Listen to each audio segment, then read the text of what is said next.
Hey, I'm Duke on Twitch. If you want to support the channel and greensunzenith.com, you can find my Patreon, merch store, and singles store where you can buy singles through TCG Player or Card Hoarder in the video description. If you want to get in contact, you can also find all that info in the description below for things like donation deck lists or just wanting to reach out. Alright, let's get right into it. Hey team, welcome back to Dukes on Twitch. Back today with another take on Abzan Maverick featuring Orcish Bowmasters. This is obviously a pretty hyped up card and has seen a lot of play in Legacy in a number of shells, and I do think it has a place in Maverick. It's a really nice take on a creature that's going to give you value, especially in Legacy where it's very important to really make sure that you are sometimes getting 2-for-1s and not just 1-for-1ing your opponent the whole time, because you're going to fall behind pretty quickly if you are, which I think is one of Maverick's biggest downfalls. But I do think that Orcish Bowmasters is pretty nice.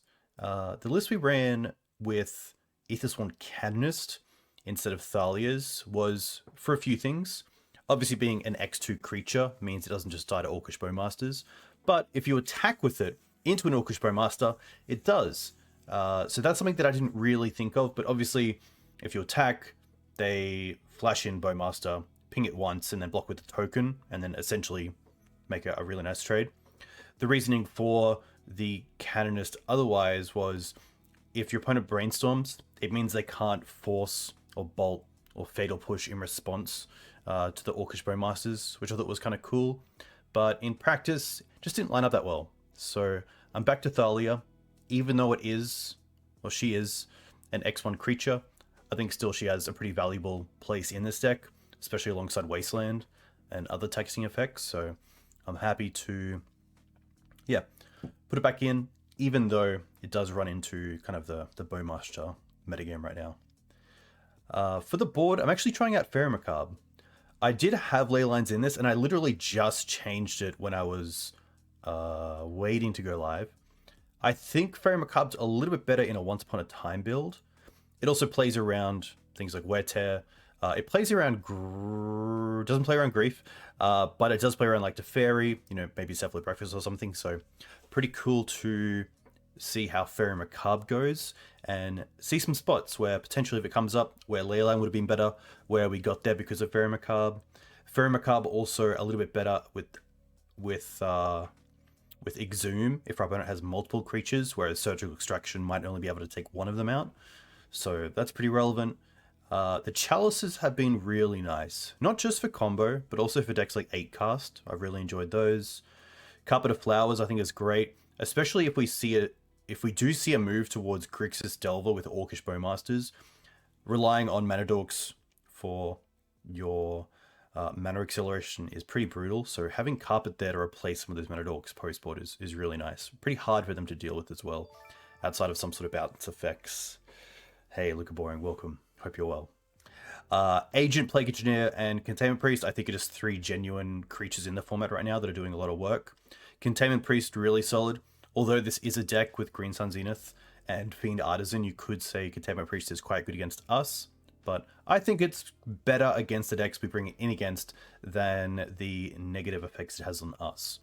So decks like Natural Order, really looking for Priest in those matches, or even Opposition Agent to an extent. So pretty cool to see how this goes. Tireless Tracker I've been really happy with as just a way to generate some value against some of the Jeskai or 4-color decks that run a lot of basics, where something like a Knight of the Reliquary just isn't going to have the same sort of effect. Obviously, being able to draw at instant speed as well is really nice to kind of play around Orcish Bowmasters to some extent. I did also bring back a library just because I wanted that in the deck. I just really enjoy having a library in the deck. It's a great way if you get to untap with it to make sure you do have some sort of card advantage. And although Orcish Bowmasters is in the format, and we're probably going to face it tonight, I think that being able to just say no to the trigger upon resolution is something I'm happy with, and deal with the Bowmaster later. We also have Bowmasters to deal with Bowmasters, so that's kind of where I'm at with Sylvan Library. Hey, Whiskey God. Yeah, I do really like Naya Depths, especially for tournament play where you might be a little bit unfamiliar with the metagame. Having an I win button in the Marit Lage and being able to pivot to it very quickly with cards like Crop Rotation and Knight of the Reliquary, to some extent Elvish Reclaimer. I do think, from like a Maverick perspective, Cradle Control or Newton's Elves is getting very close to just being what Maverick probably should be, in that it is a disruptive deck with early creatures that then has the I win button of Natural Order, which is very lucrative. I do have some pretty exciting news coming up regarding that deck and regarding Newton, which is pretty cool. For those of you who are unaware, I did announce the third Legacy weekend, but the first Green Suns Summit coming September 8th weekend, which will be 7 streams in 3 days with 7 different Legacy co-hosts. 4, if not 6 of those are locked in, which is pretty cool. Some have been on the channel before, some haven't. Some I'm very happy to get on the channel. Most of the decks will revolve around Maverick, Depths, creature-based decks. So I won't be playing anything out of my wheelhouse, which is really nice, especially to keep it pretty sort of Green Suns orientated. But that should be really cool. But yeah, back to the I win button. I think it's a really nice part of the deck to have, because Maverick does have to worry about the long game without having it. By having an I win button in Depths or Natural Order, you don't always have to worry about that kind of really late game.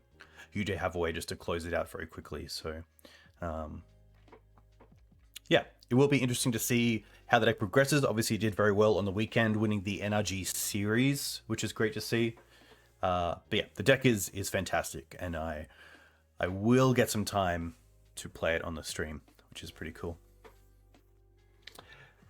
I think Bowmasters is just getting a lot of play because of the hype. I don't think it's too warping as of yet, unlike a card like the One Ring in a format like Modern right now.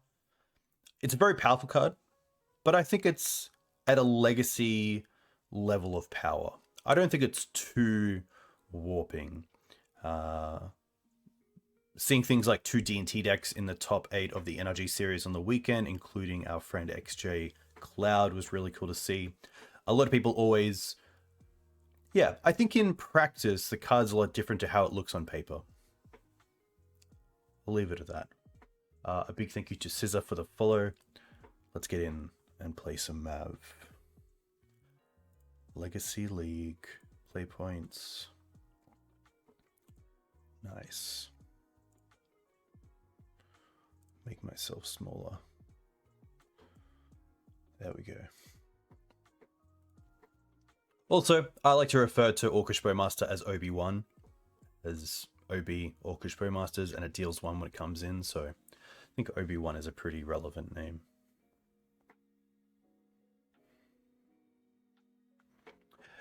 Yeah, Bowmaster, especially with Grist as well, being able to play a creature that potentially deals with a creature, giving you another creature in the token, and then potentially trading that token away for another creature of theirs is just pretty insane value. And to be fair, I did want to try out a second Grist at some point with probably a 4 Orcish Bowmaster build, because then in the matchups where you're not pinging the X1s or you're not drawing cards, you're probably up against a deck with bigger creatures, and I think Grist is a great way to make use of Orcish Bowmasters there, which is really cool to see. All right. Up against Practual, and we have a pretty sweet hand. We have a turn 1 Ignobled into turn 2 Grist. We have Green Sun's backup. We have Endurance backup, so very happy to keep this. Not too sure what we're up against. We could go Forest into Ignobled into Scrubland into Grist.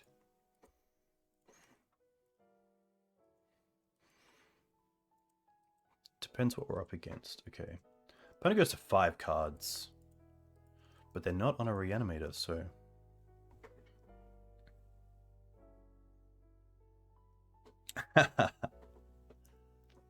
Nice. I'll allow it, Paul. Okay. Yeah, honestly here, happy with this start. I don't want to put my black source onto the table just yet in the Windswept Heath. Or I guess my white source, I should say. We do have the Caracas, but... Port. Okay, this is going to be a lands deck, which I'm more than happy to see with these 2 endurances in hand. Especially if this is just Loam, get back the Wooded Foothills. Sphere. Okay. That's not too bad. Honestly, I think that means I just want to go for basic into Green Suns for a Mana Dork. I could go for Dryad Arbor and attack, but I kind of like going for Noble Hierarch. Just to build out the... I guess Ignoble doesn't really matter here, but Ignoble does give me access to double black in case they get rid of 1 through something like a Punishing Fire. And we're not going to be up against something like a Plague Engineer, so I think Ignoble here is fine. We also have enough white sources in the Plains and the Caracas, so... The one small thing to take note of is that if they are running Ghost Quarter, that is going to be a strip mana effect, seeing we have both basics now in play.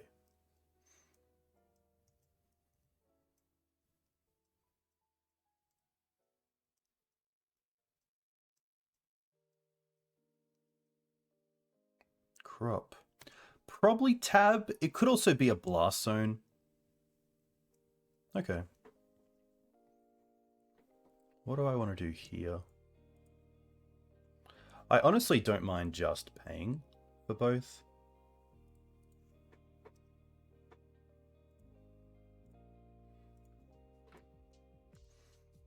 Making my land drops. Oh, Wasteland's very good. So what we have here is attack for 2, Wasteland the tab before they can untap and crop rotate. They've already used one. We do also have endurance to use, so I think I'm actually happy allowing them to crop if they do have crop.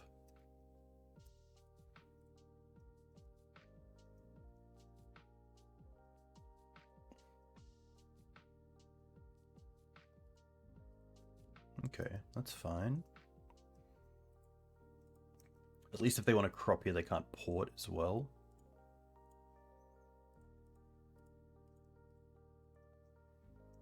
This is probably a situation where Scavenging Ooze is quite nice, because Scooze gets rid of the Tabernacle by putting it into exile. Endurance just puts it back into the deck, which they obviously have ways to grab it with. Green Suns here for Questing Beast would be fantastic. They're going to use the port. That's fine, because we still have 4 mana to play around with. The only reason I would Endurance now is if they had a Loam, but we're in no real rush here. Plague Engineer. Happy to play the Windswept Heath because of the Wasteland.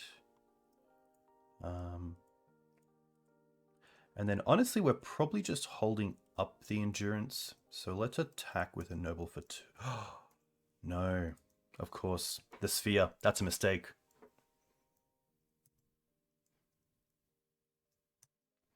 Apologies, team. Obviously there, the Endurance costing a little bit more. Okay. That's fine, especially with no Enabler. I'm not too unhappy about seeing that.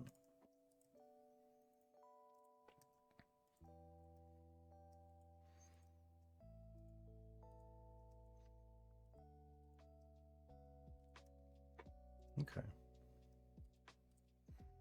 That's pretty nice. It would just be a 1/1. Flowering of the White Tree. Interesting. Honestly, again, pretty happy to get in for 2. Holding up Endurance here.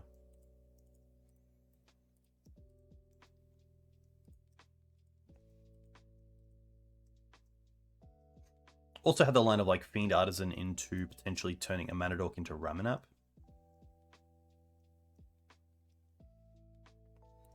Valakut Exploration.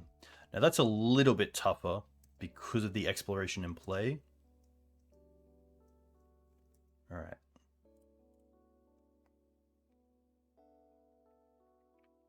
I'll just go for a scrub here. Casted Endurance. And I will put these back. Hey Must, you're more than welcome. I'm glad I could help. And I hope that you get back to... Okay. Yeah, I hope you get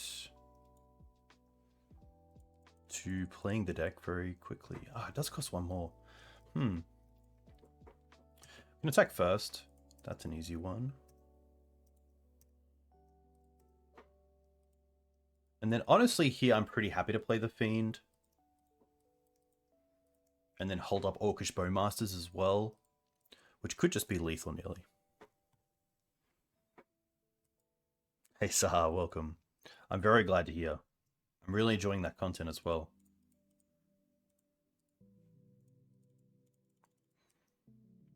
One, three, four, five, six. Very close to lethal.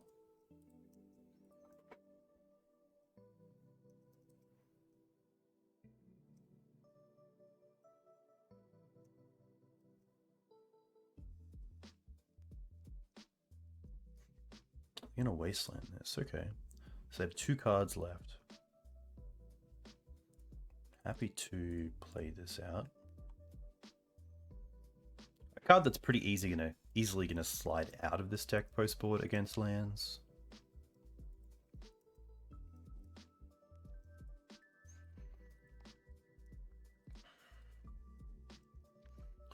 Oh, if you draw a land, we can also turn a mana dork into Questing Beast, which is pretty sweet.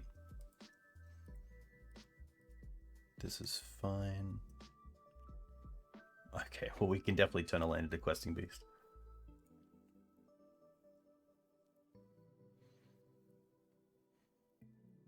Okay. Didn't even allow it. How dare they? These are pretty easy cuts along with the Plague. We obviously like the Force of Vigors, these search effects as well. So that's a pretty nice cut here. Thalia out, Plague Engineer out, Bowmaster, and then we have Very Macabre, Surgical, Opposition, and Forces. Yeah, the Sphere there, it's really interesting to see a lot of the lands decks move towards Sphere. And we played against it a fair bit over the past 2 weeks with Maverick and Depths, and a lot of the players are keeping in against us, which is something that I didn't really think would happen, but yeah, very interesting.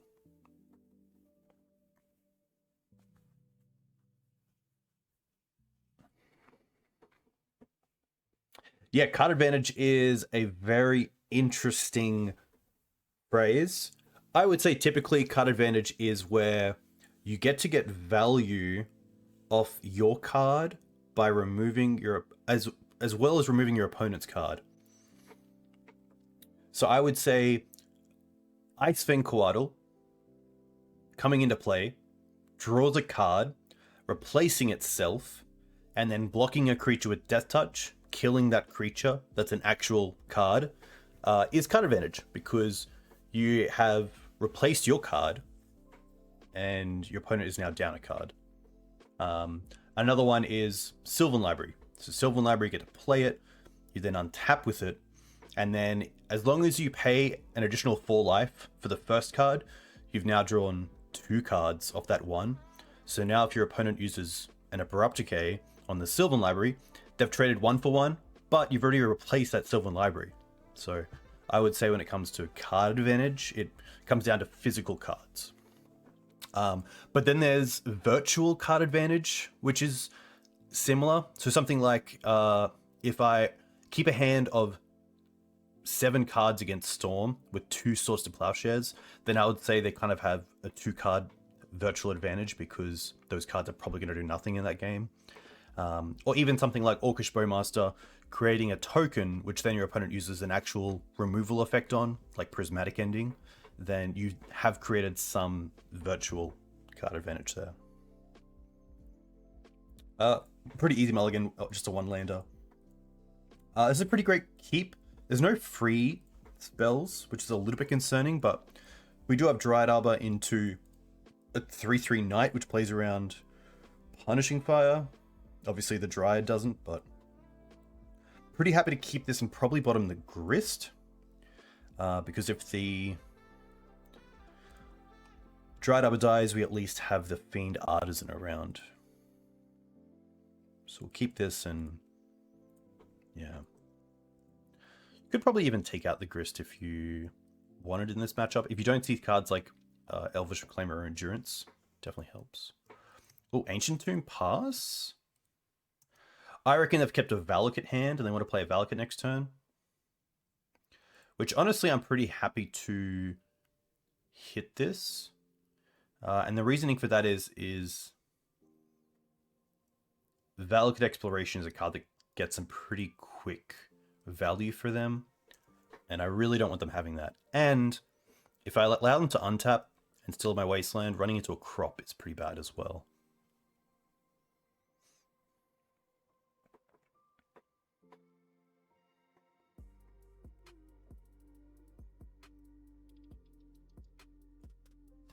Noble's actually a fantastic draw here, because it means we can hold this Green Suns to scale into either Disruption or more pressure. And here, I'm probably happy to keep my mana.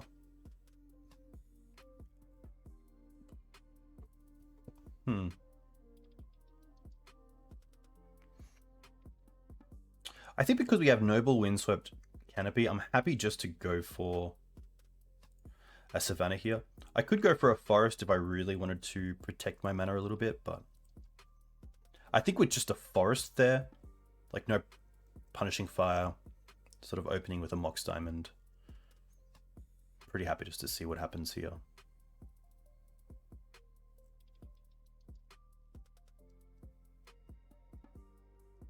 Shadow Spear. Okay, so they're going to be an Urza Saga build, which is really nice for us because it does play itself into... they go for Tabernacle again. Interesting. Really cuts them off their mana. Okay. What do I want to do here?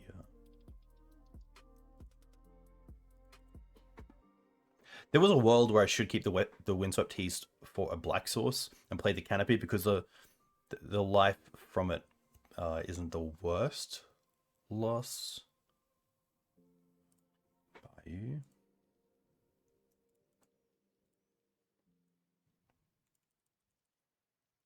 Okay.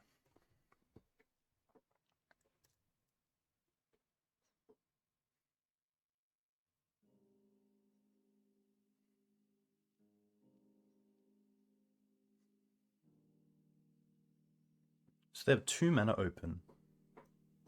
And a Loam. Okay.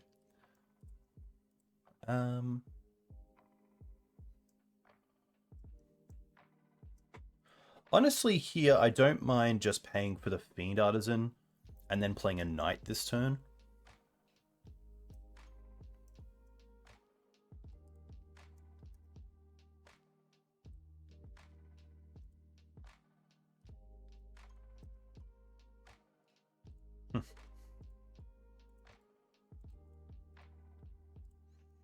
I think getting the Knight down this turn is really important.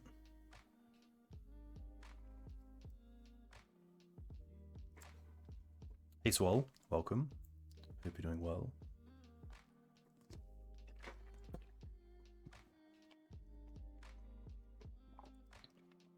I don't think they have another green source though. Oh, they do, the Taiga. Okay.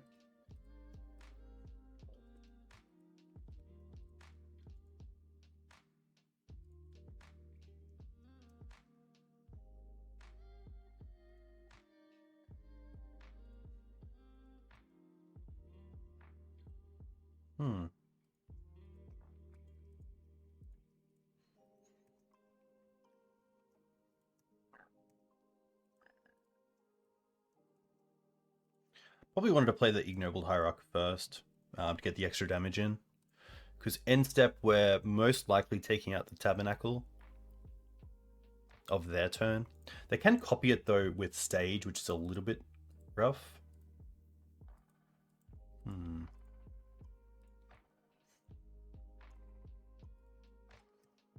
See what they do end step. They do have no cards in hand.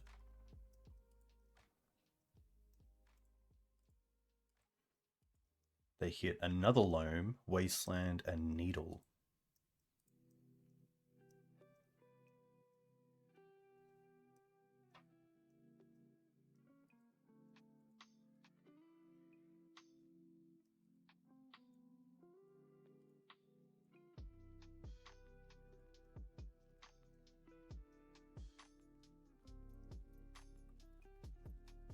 I'm trying to think if there's a way to actually win next turn. 2, 8, no. 2 turns. Over 2 turns we can. So I think what we want to do here is go and get Wasteland for the... If I get Wasteland for the tab, they probably copy it with the stage. So I kind of hope they Wasteland in response. They don't. Okay. Because we do want to Green Suns for Endurance. And I think the best way to do that is probably through Cradle.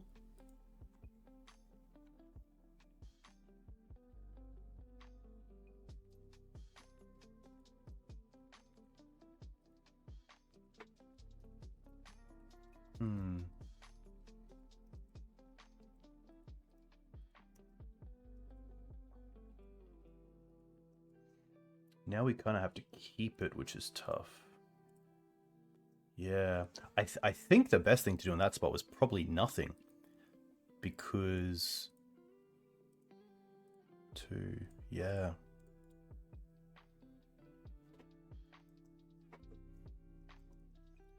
So let's go like this.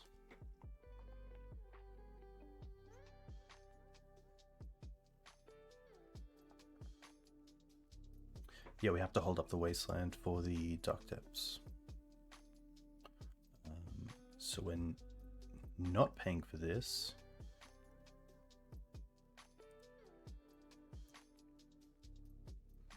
We also have a pretty nice swing here for 10.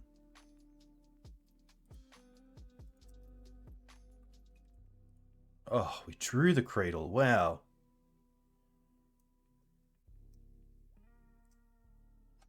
One, two.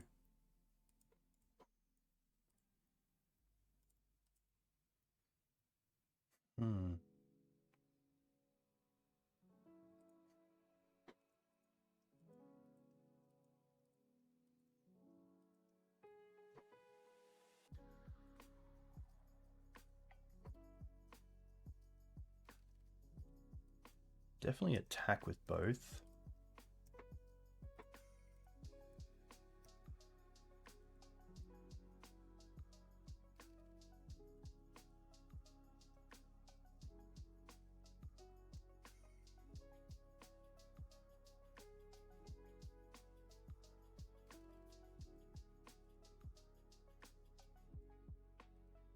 Double stage.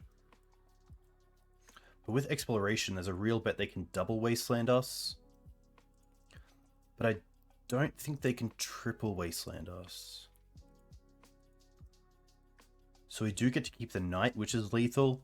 But then they do have the Dark Depths.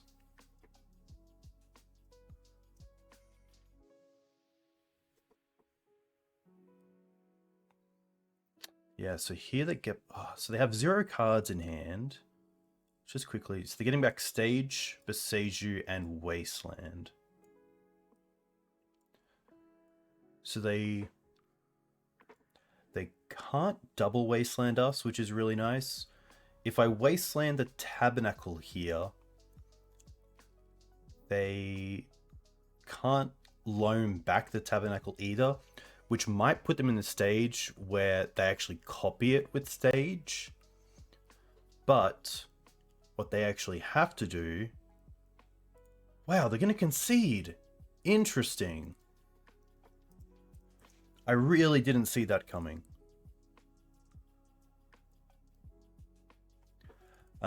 So my thought here is they have 0 cards in hand, and the other loam is already in the bin.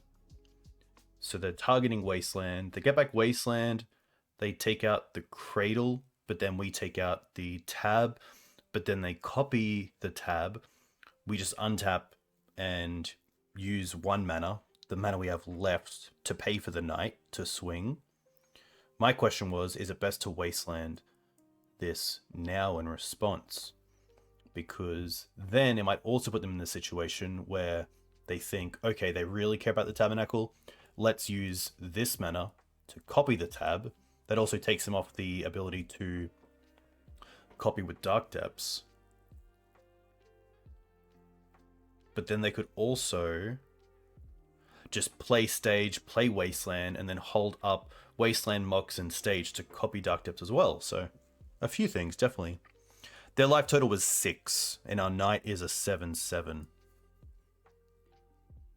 So maybe they actually felt like they just didn't have a way to get rid of the Knight because they can't Wasteland us enough to have to sacrifice it to the Tabernacle.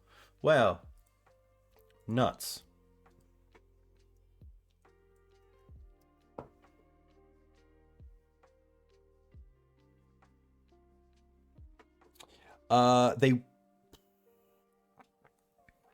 Yeah, I think maybe, Jack, they could have Wastelanded the Wasteland and then go after, make the Lage, equip the Shadow Spear, and then just hope we don't have a land off the top to go and fetch Caracas. We do have the sword, but as well, if you... I guess we have the sword, but still, it does gain them a bunch more life and puts us in a bit of a predicament. Wow. I don't still have it open. Oh, sweet. Yeah, so actually here, they have access to this mana, and they also have access to taking us off Wasteland, which is cool. They did have the Besage, but we can go and fetch something up from that.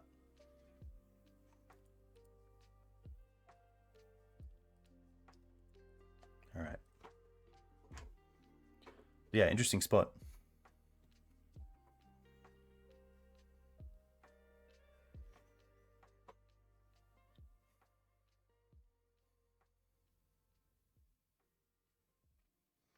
Yeah, I think at least, like, you know, conceding gives you a 0% chance, but trying to go for a depths line does get you there.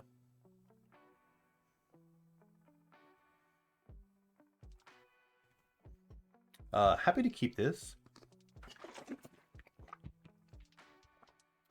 Pretty much a mullet of 6 if you think about it with the Liberator, so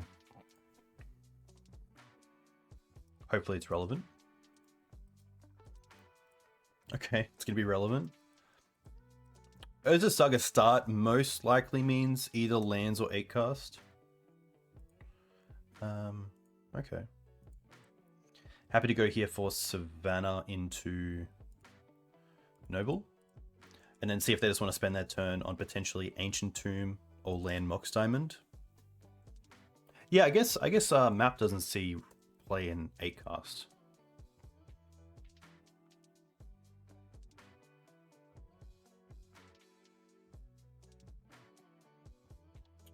I do have a deck for Modern, but I'm not sure if I will play. Okay.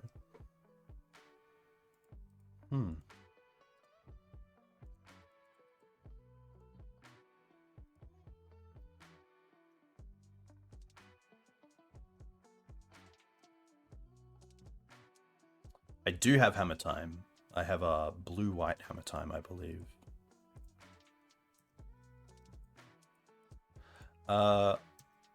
They can make the token, and then we'll see what happens. All right.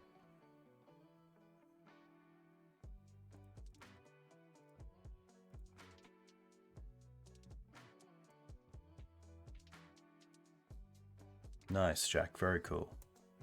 There's been a lot of lands players online recently.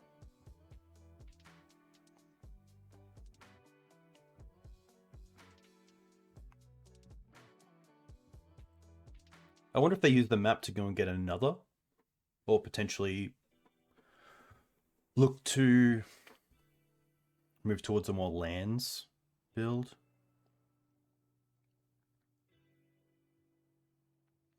Having Knight and Ramen up in our hand is pretty great. 2 mana. They do crack the map, okay. Another Saga, alright.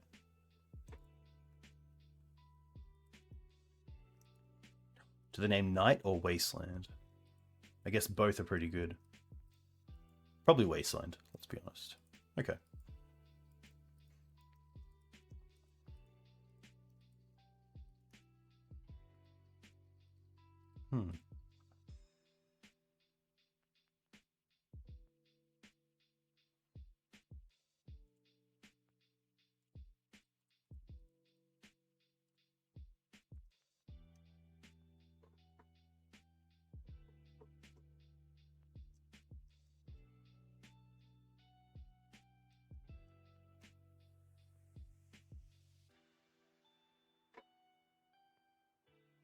I don't mind Saga as a way to win the game because it's really good with life and loam.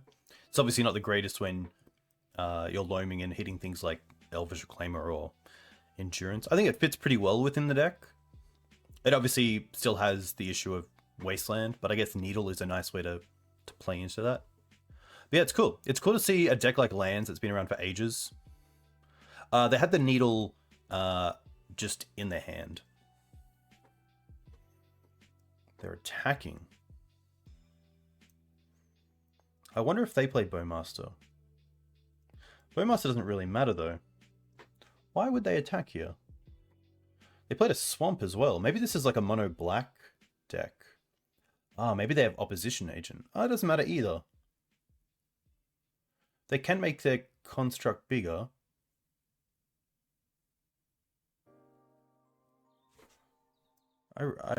I'm happy to take the 2.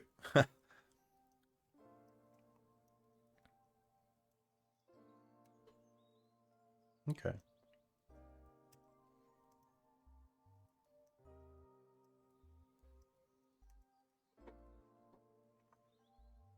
Question is, do I want to fetch? I don't mind fetching for a Dryad Arbor here.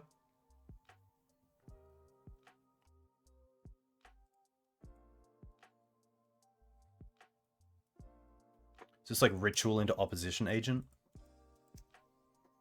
Okay.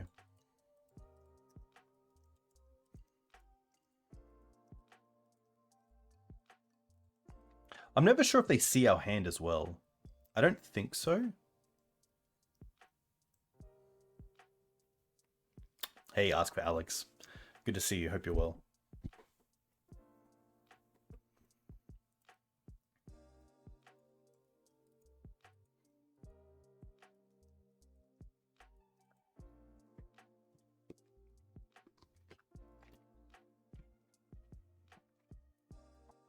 Doing well, thank you.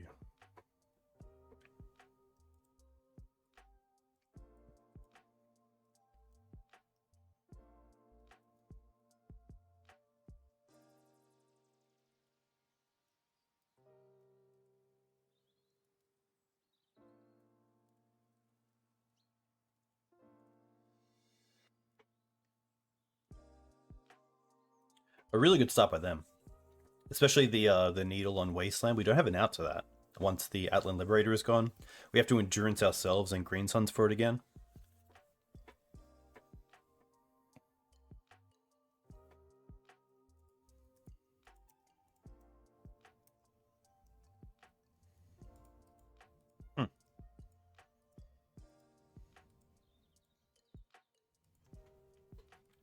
I probably want to get rid of the Opposition Agent here.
Okay.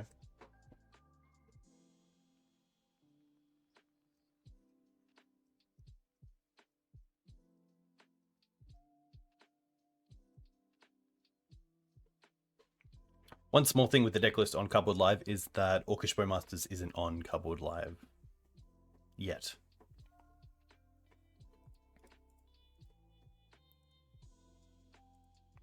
Didn't think that'd have a second needle.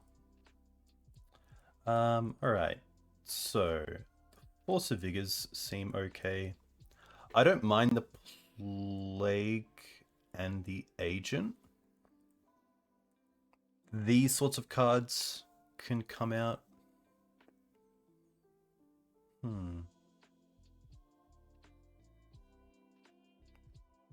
I wonder if they are...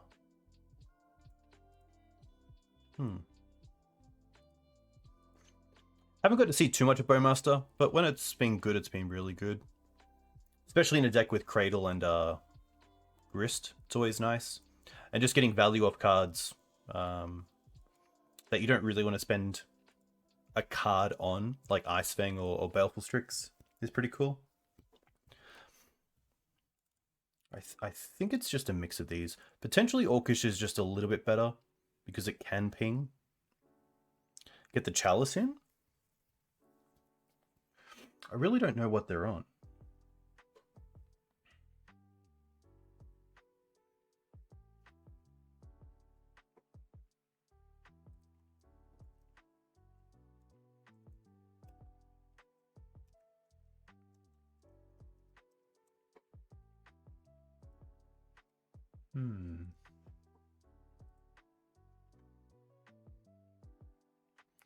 Yeah, they seem more mid-rangey, so if they are, I'll take the L.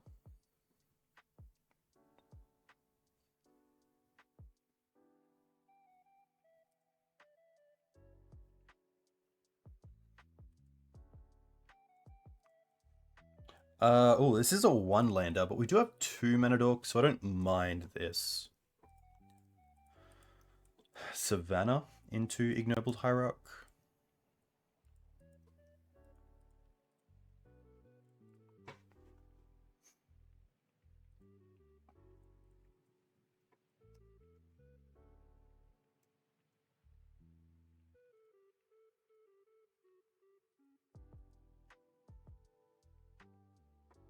Okay.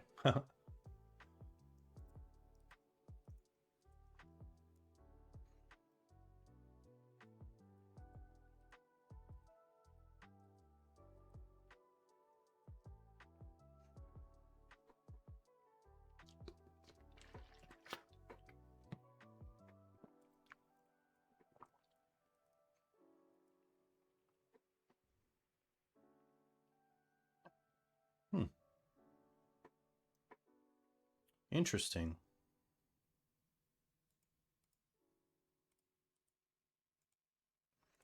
Pretty happy to get rid of this and then play the Noble to play around a Plague Engineer effect.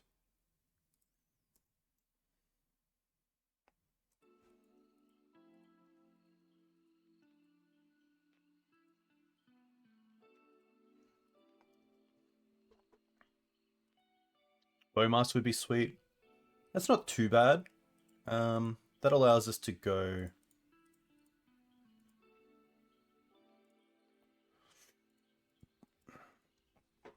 I'm pretty happy to take them off black here. I assume they're a deck with double black spells as well. Vampire Hexmage. Nurborg. Play the Hexmage.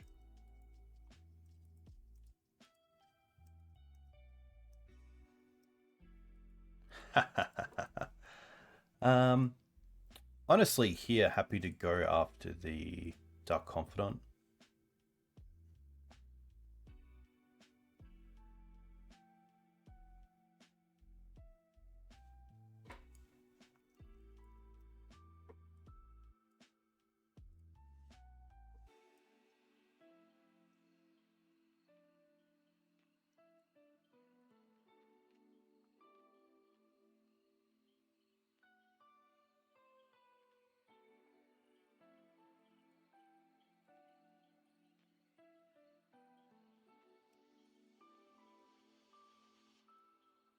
That's true. The Hex Mage could kill the token. That's pretty funny. No great attacks.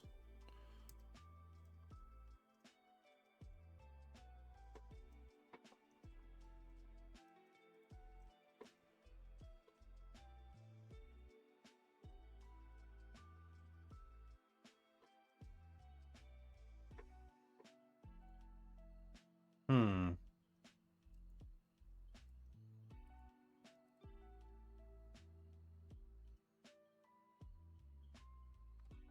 Honestly, I think we just hold this. I could get Cradle.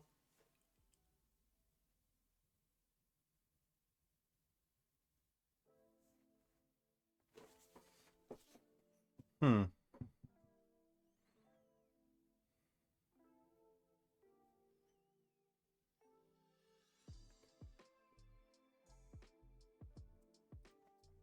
So if I don't use the Knight, they name Knight.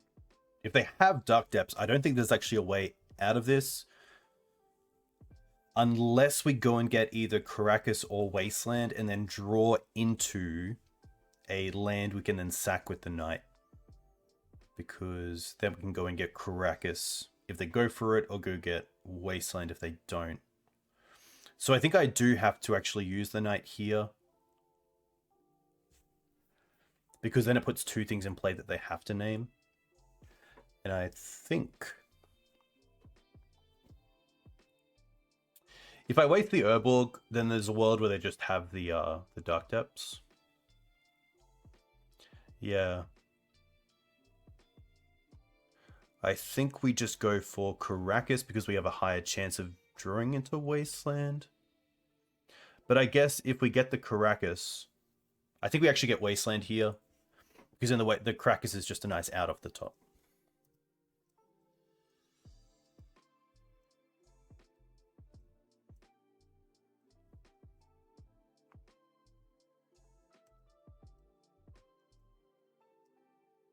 Oh wow, they didn't have anything. Okay. Okay, so we would have been good either way. Because if they play Depth there, then we could just play the Bayou and hold up the Caracas.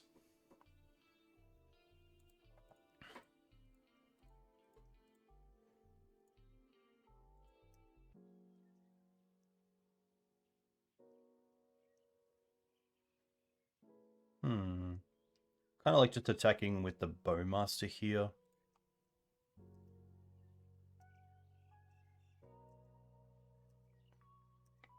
I could push damage with Knight. I could also go for a Canopy.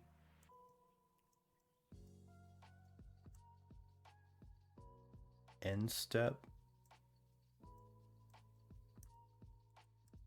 I feel like we're in a very good position. I just don't want to lose the game. The only card I'm a little bit worried about is a Rite of Consumption, which could be in this deck because it plays around a lot of removal like Caracas.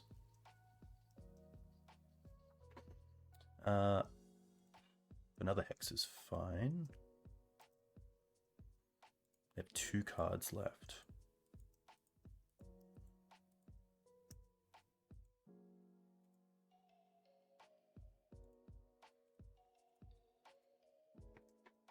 Is there even a reason to play out this?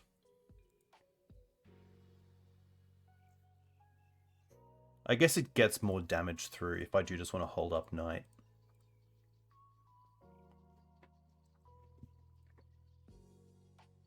I could also just go and get a fetch land. Just to hold up more damage. Oh, Green Suns? Okay.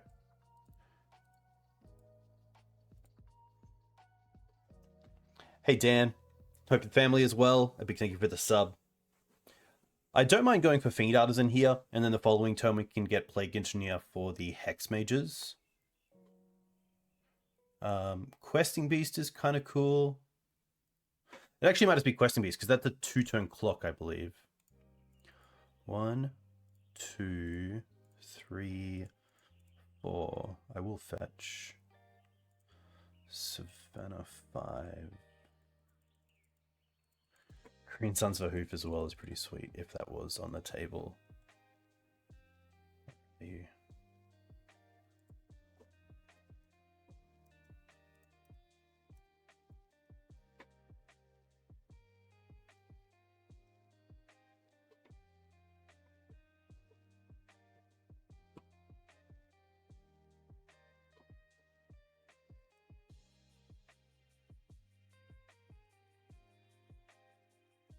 Okay. So, Thoughtseize, Dark Ritual, Dark Confidant.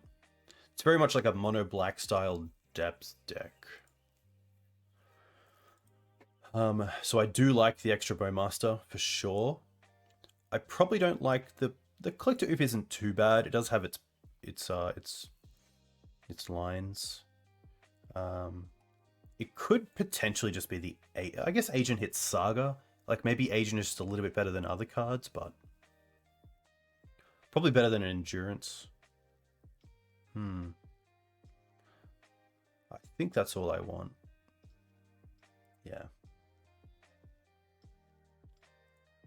I think overall, if we can survive some sort of really big Dark Ritual start, we should be pretty good to go.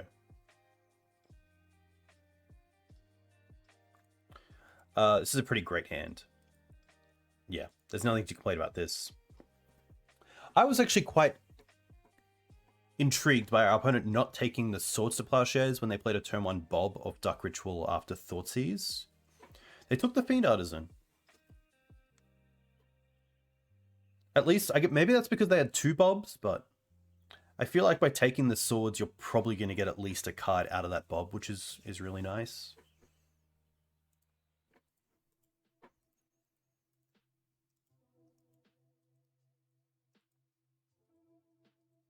Duress. I will use this.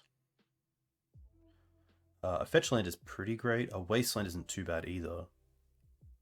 I don't... I don't mind a fetch because it means we can fetch for Bayou and then have 2 black sources in case we need it. And we have Force of Vigor for the Saga, so I guess now they take the... Okay, that might have been a little bit of a misplay, but we do have Plague Engineer as well for the Sagas.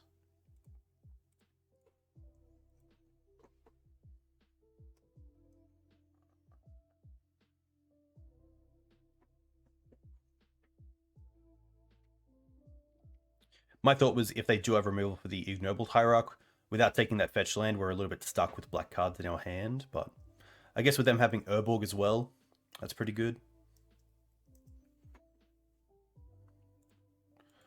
Well, that's pretty nice. I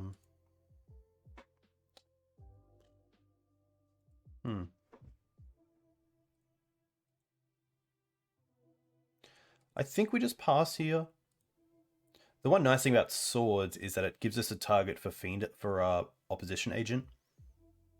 But I'm pretty happy just to pass here. Yeah, I could also go for the Fiend Artisan and then try to get some more sort of know what they want to play before you deploy the Orcish Bowmaster.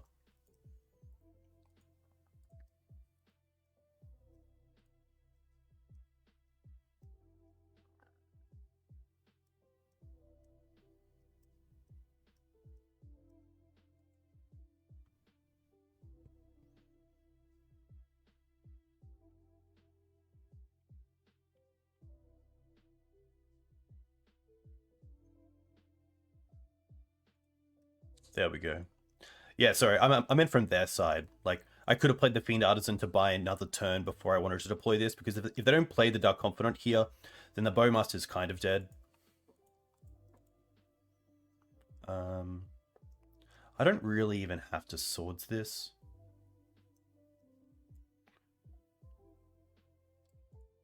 But they're down to 3 cards. Even just to preserve some life.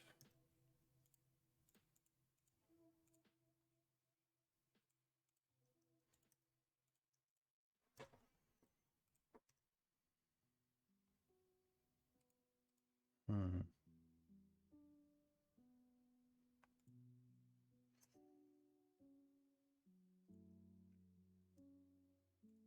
I'll attack with just one. Obviously, ritual into opposition agent is something to think about. And now I'm pretty happy just to deploy Fiend.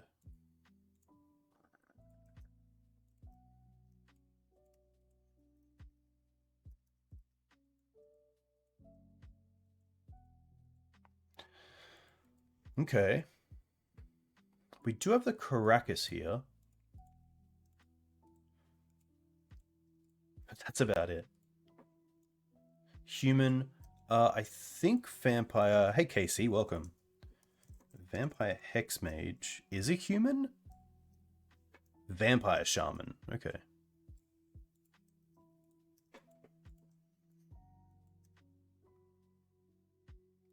Hmm.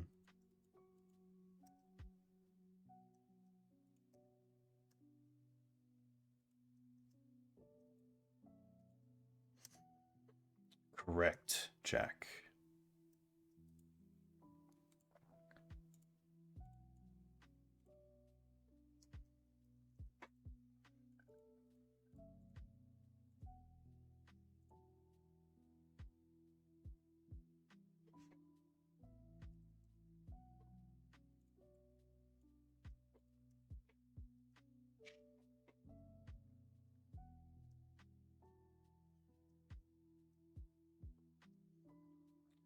I'm really respecting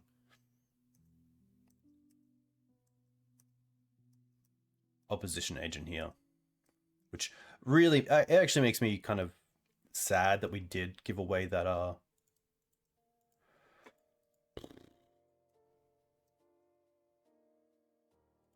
source to Plashes early on.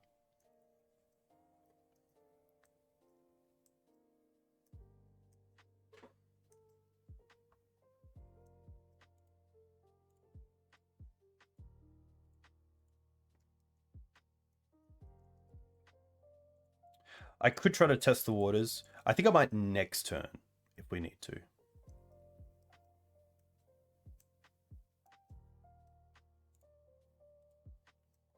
What goes in the bin?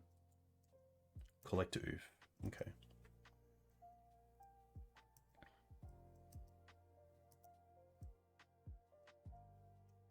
I guess to test the waters, I could also just be attacking with everything that we have.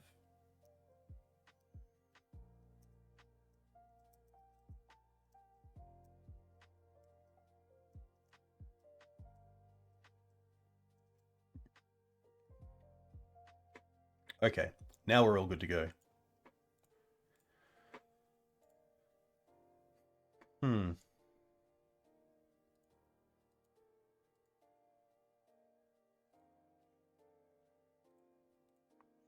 Tick up first. Noble.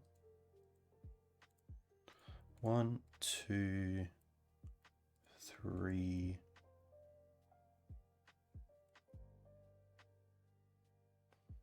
I don't think there's a way to instant speed Dark Depths here.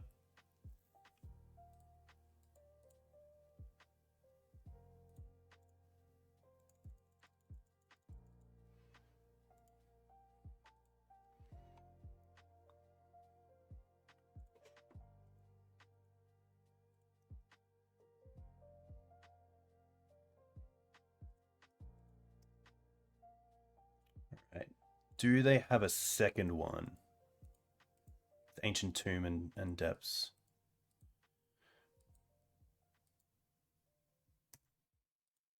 They don't. Okay, that's pretty good for us. Let's go for Knight. I guess I could also go for Outland Liberator. I think Knight's a little bit better. And now I'm happy to swing with everyone.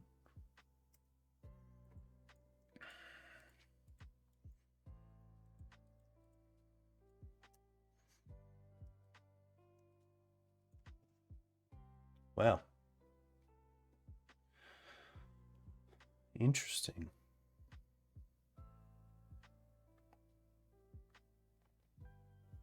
I guess, yeah, It's a tough spot for them. Happy to take it. Oh.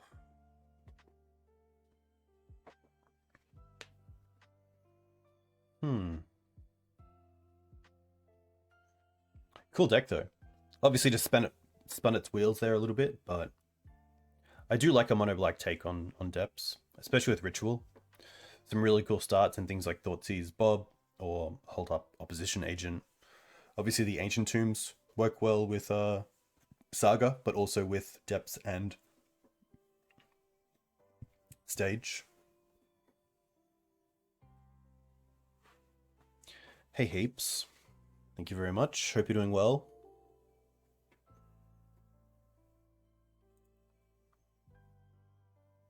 Hey Mira, thanks for the follow. Another fine hand, like mana's on point, which is great. We have a play in turn 2 Knight. We also have Green Suns for a utility creature, so pretty happy to keep this.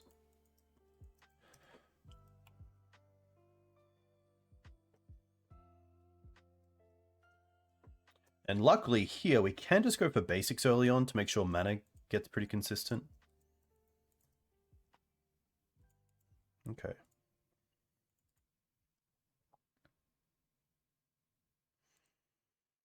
Forest, happy to throw the Noble out first.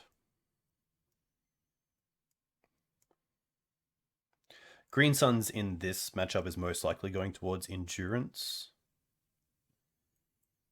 Opponent here can also stack the triggers how they wish. If it's a non-instant or sorcery, they can just draw with Bauble first and get another look on the Delver. If it is, they can Delver first and then draw the card.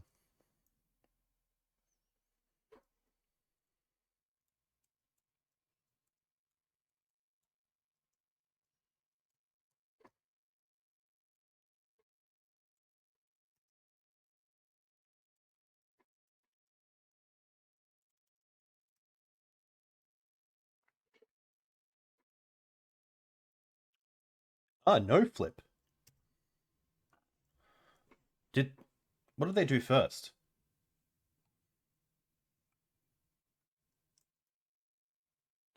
They triggered Delver first and then drew the card. Huh. That's a tough one. But they drew second. Huh.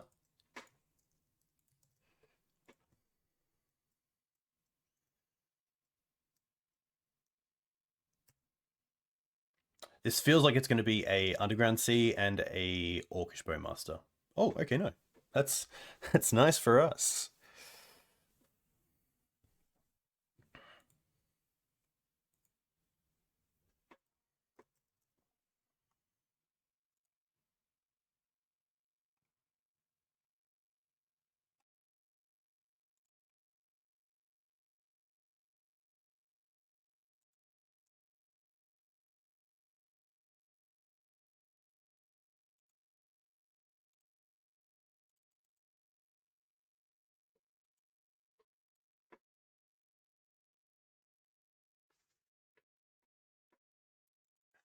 Alex, oh, Snuff Out? Okay, that's fine.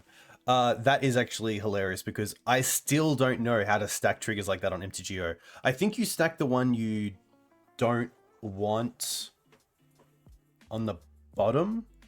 It's always really tough, I find.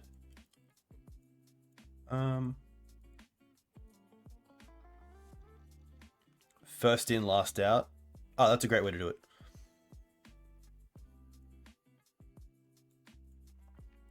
Honestly, here I'm happy to try to double spell. Go for Savannah.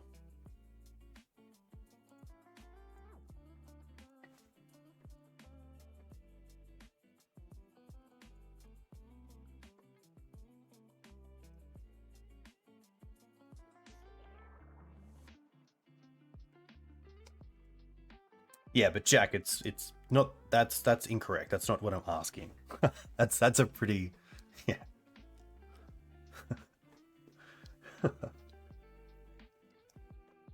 No flip is huge. Means I have to deal with the Delver first.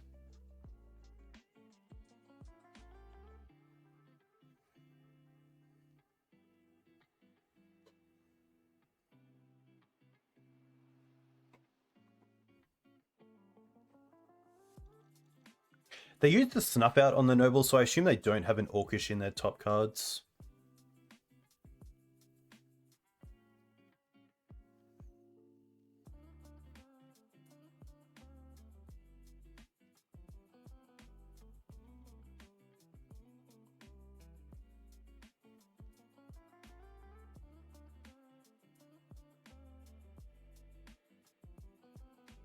Oh, they do attack?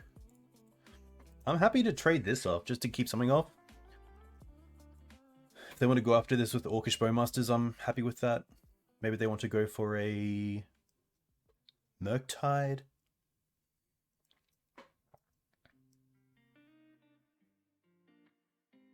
It'll be a 5/5. Okay. Oh. I guess that means they have another Murktide in hand. Okay. Oh, Grist? Okay.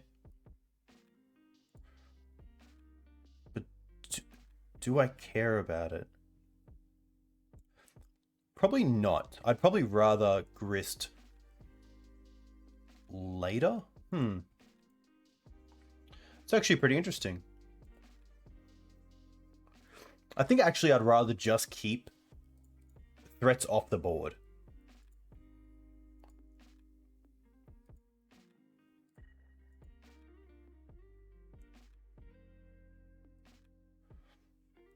A little bit tough if they have another Snuff Out, but we'll see.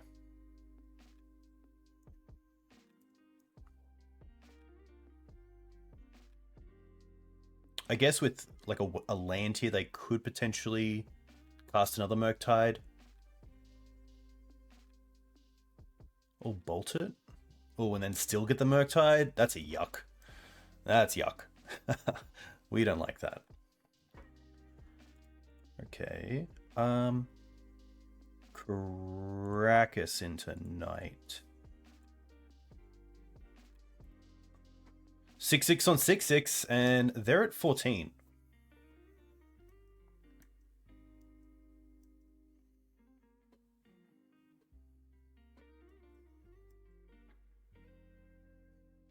I like that, Casey. Very cool.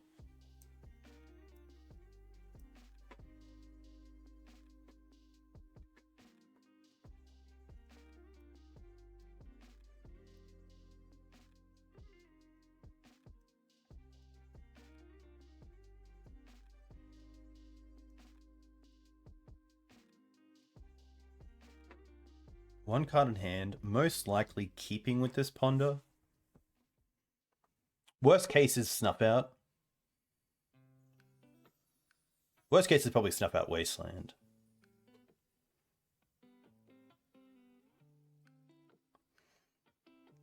The big question is, I guess they chose not to shuffle. Brainstorm. Okay. So they wanted to get 2 cards off that Ponder. We can play the tracker around days thanks to the Knight. So we don't have to play the Wasteland. 1 card left in their hand. Has to be pretty good. Ooh.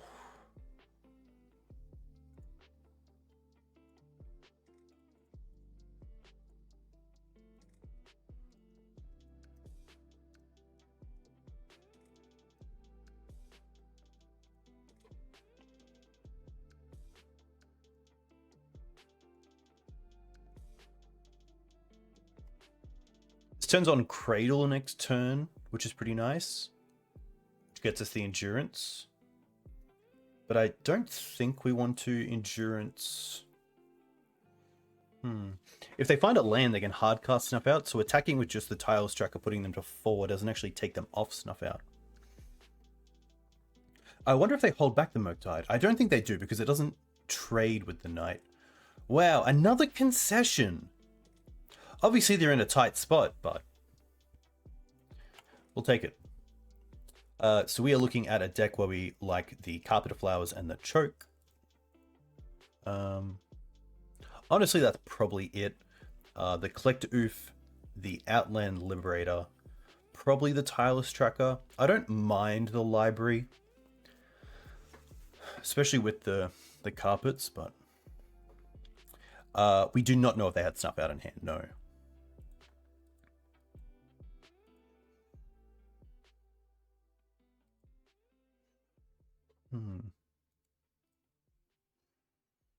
I think we just go with this. Just because we are running only 4 swords alongside the Orcish, fantastic hand, let's be honest. We get to bait with the once as well on days and then play carpet.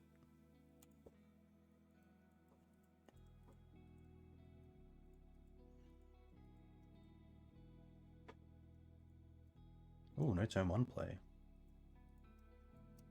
Chalice on 7.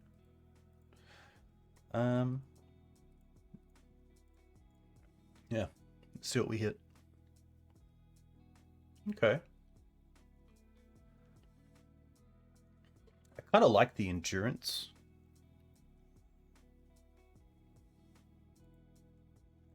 Play the planes. And then pass. If you could have one unbanned for Maverick, what would it be and why?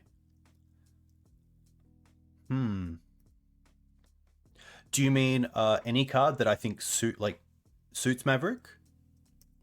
Or do you mean a card that I can unban only for Maverick, that no other deck could play?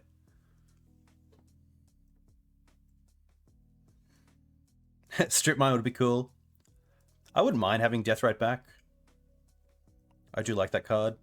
Survival is actually pretty cool. I think Survival, because of the creativity that comes with it, with deck building. I think Survival's a really good one. A little bit slow, but it's a pretty sweet card. I always like seeing some vintage decks play it.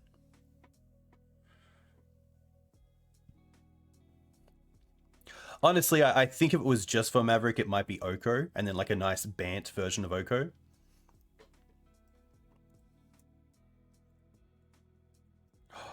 Oh my gosh. Do we get to play Carpet around days here and then use Orcish Bowmasters to take down this Delver? Can you imagine?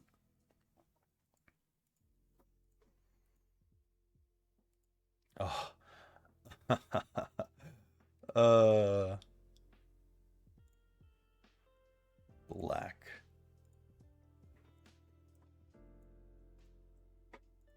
Ah, yes. Oh my gosh.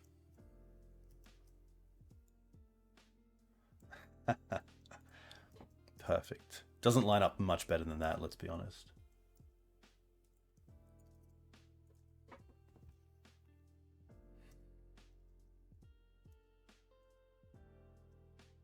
DRS and Delver does sound good.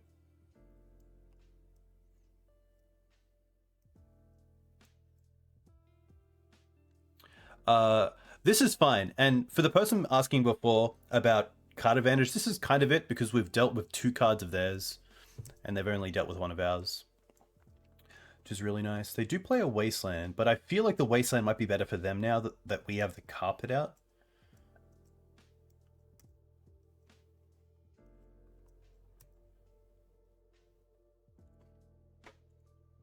Let's just go with green here.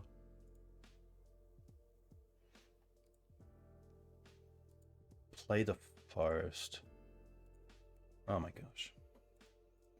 Cast the endurance.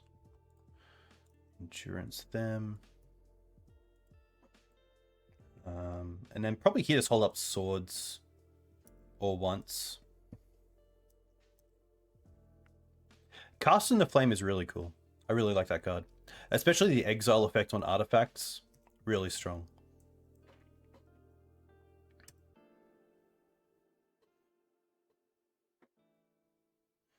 It definitely has that kind of a prismatic ending feel where it's merging a lot of cards like Forkbolt or a Braid or yeah, I guess those 2 into 1.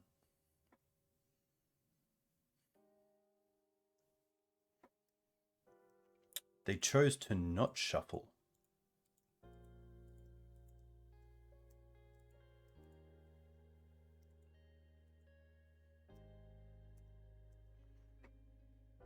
I am more than happy here to fire off the once.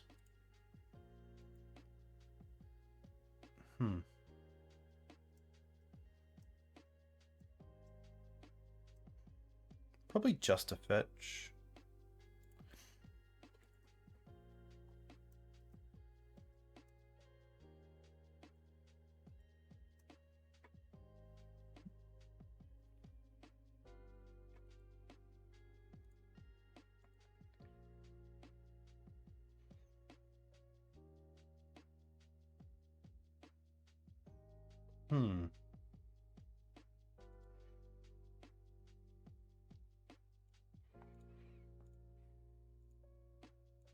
Honestly, here, another endurance is fine.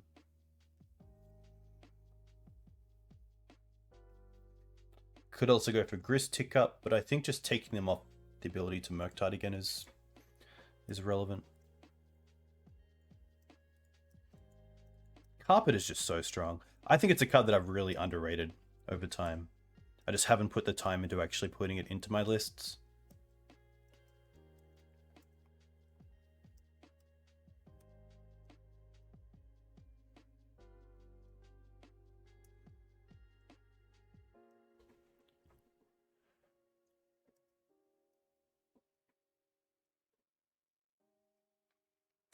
Yeah, I think you're right, man.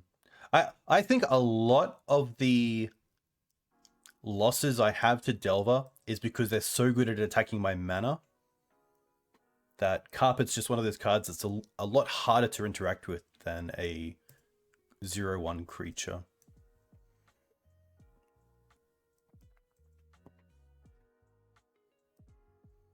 Like, I can't even tell you how many matches I've probably had where I've had just like 3 drops in my hand against a Delver deck where I have, you know, one land, maybe 2 in play.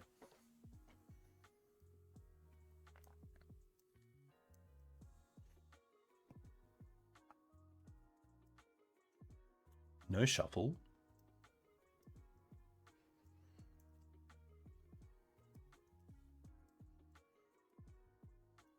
I don't really want any of those cards at the bottom from the once, so just going to untap here. Okay. Let's make black.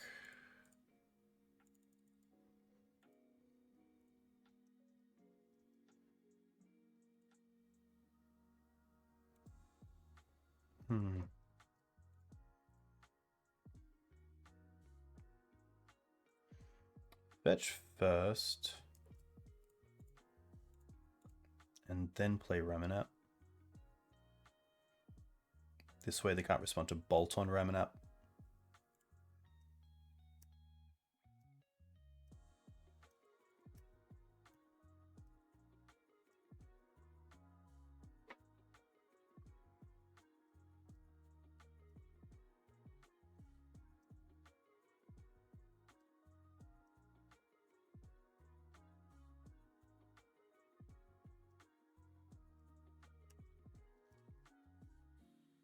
I wonder if here they're going to try to Bolt one,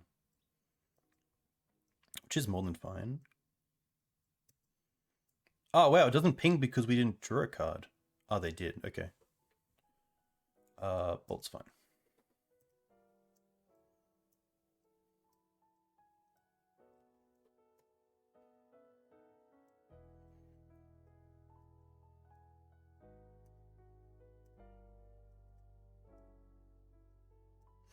I guess that's a really nice way of dealing with an X4 creature with a Bolt.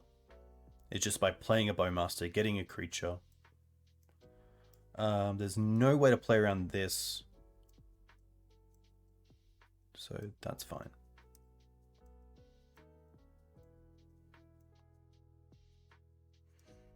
They're down to 3 cards. Potentially 2 if they are aggressively bolting here for Murktide, but... Okay. That's fine. Just going to try that Swords that now. Should have gone for Dryad Arbor in my end step, but I didn't. Because I'm a novice.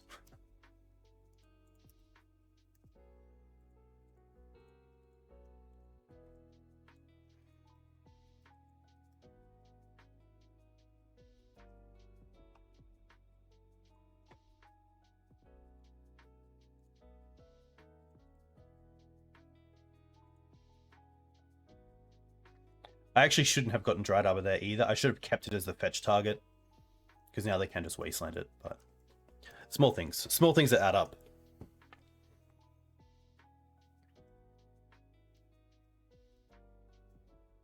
Yeah.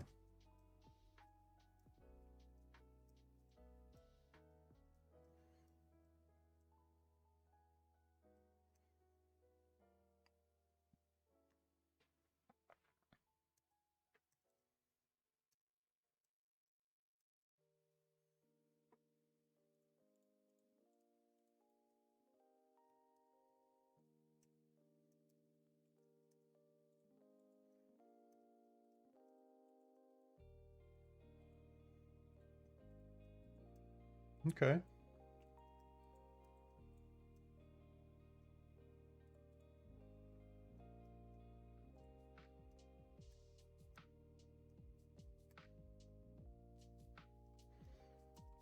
Nice.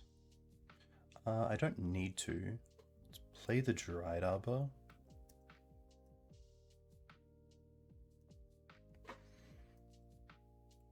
Attack with both.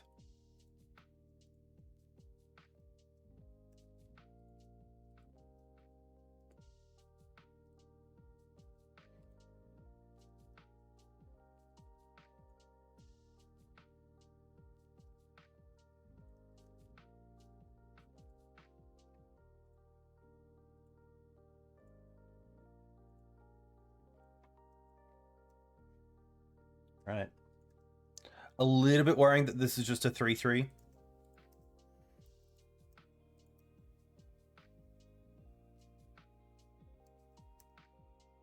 Okay. I kind of hope they go after Dried Arbor, because then the knight becomes a 4/4 and it takes it out of bolt range. Okay.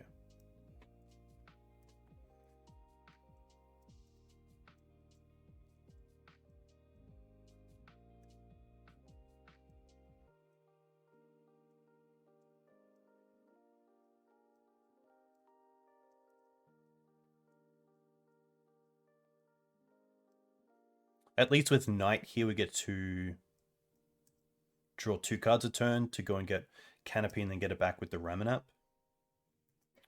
That's pretty sweet still. Okay. Okay. All right. We'll take it.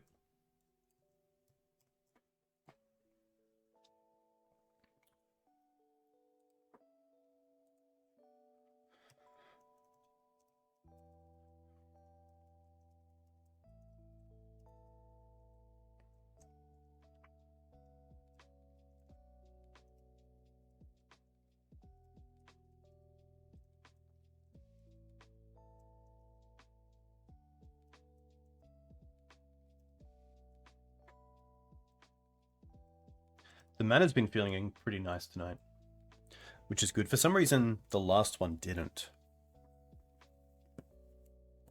The last build of this, which was pretty much exactly the same, with the 23 lands, 4 mana dogs, 3 once. But tonight's been pretty good. Can't be too unhappy with it.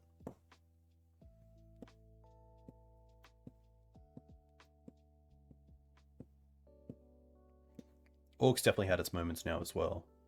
That carpet turn was pretty great. Not just only getting carpet online, which is a huge bonus, but also getting the orc there, dealing with the Delver.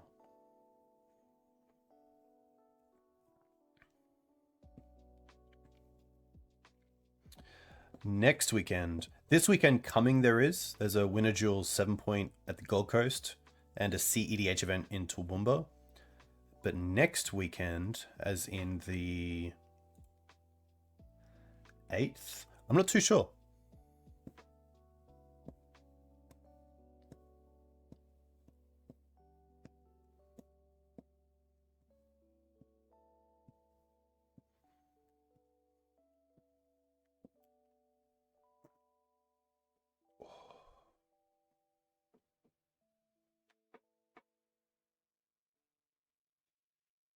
Yeah, the move to Grixis is interesting. It's funny how slowly there's getting more and more creatures in the format that not susceptible to snuff out. Playing against the Yorion deck, ugh. And sadly the mana in this hand is just off. If this was any other land, this hand would be sweet, but mana's where it's at. This one isn't too bad. I'm happy to keep this. And if we're up against the Yorion deck, just in case they are of... I was going to say second Bowmaster, but the Liberator is also quite nice. I think it is second. It's actually a tough one. What does chat think? It's between one of these. I feel like it's the Orcish. Yeah. Opponent's gone out of the 6 cards as well. But here we have a pretty nice line of hold up swords turn 1, turn 2 library. Hopefully recover from that. Mulligan decision. And this is actually where I do like library. On the play. 1 mulligan. Nice way to hopefully get it back. Okay. I wouldn't mind drawing a Savannah, so I'll just hold this Windsock for now. Pretty much a Savannah. So let's go for Bayou. I actually don't want to show the Wasteland, so I will ping myself here.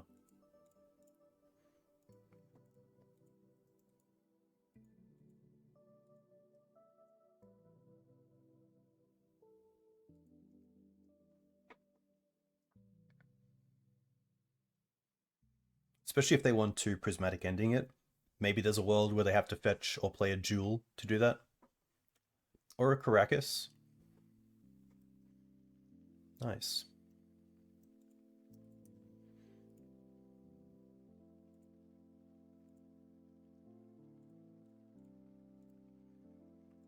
I'm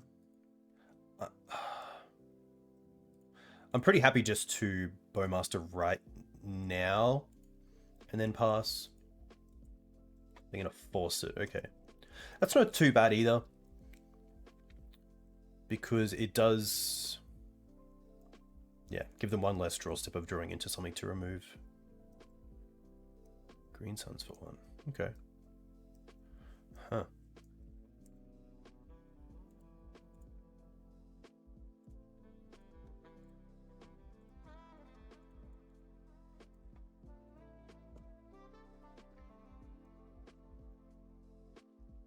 Pretty happy to try to hit that mana as much as possible. They hit Savannah. Kind of hope they have Uro, because then we can just... well, they're Yuri onto hand. Okay. It's pretty big.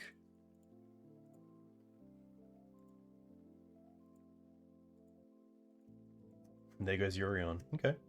1 card left. Looking pretty good.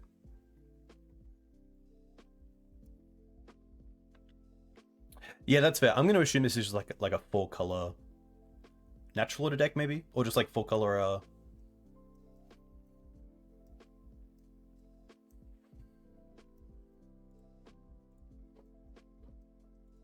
That is 2 spells, so this will flip back. Okay.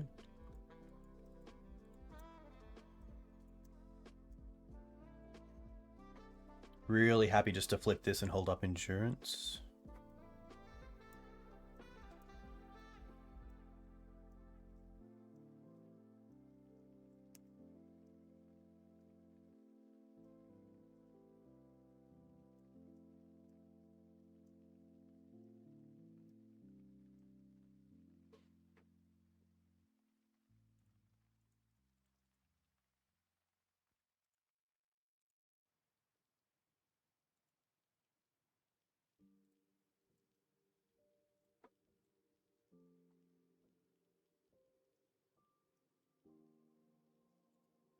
Sure.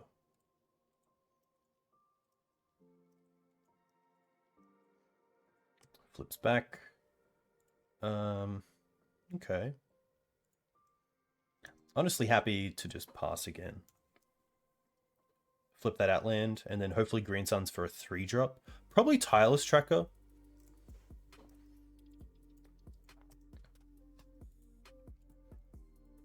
Happy to allow this.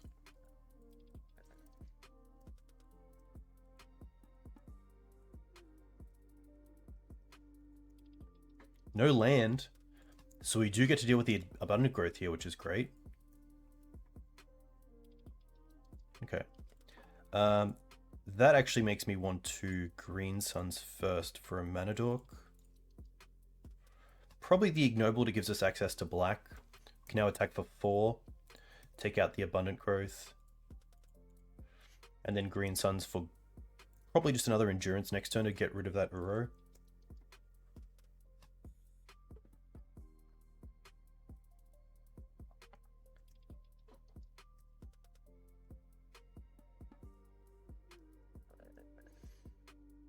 We could also just go and get Tireless Tracker because we're probably not too... Wow, they're going after the mana. Did they draw Wasteland? No, Dryad Arbor. Oof is fine. Ah, they want a double spell. Makes sense. Ooh.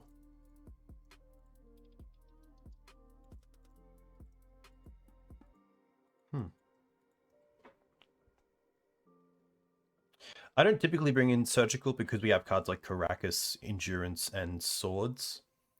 That I don't like going down on a card that's already replaced a card for them as well. It's always a pretty tough one.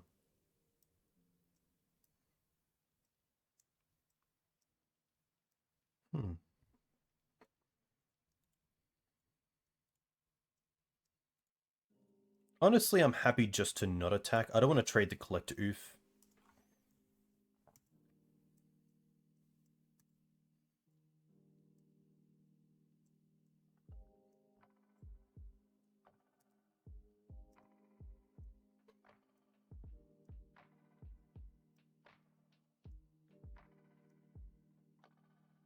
This is always a really weird matchup as well with Choke and like Carpet because I find they honestly don't always have an island out.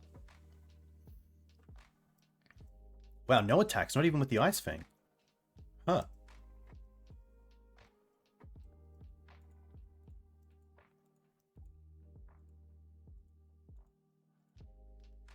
I could try to once for Wasteland here. I wouldn't mind that.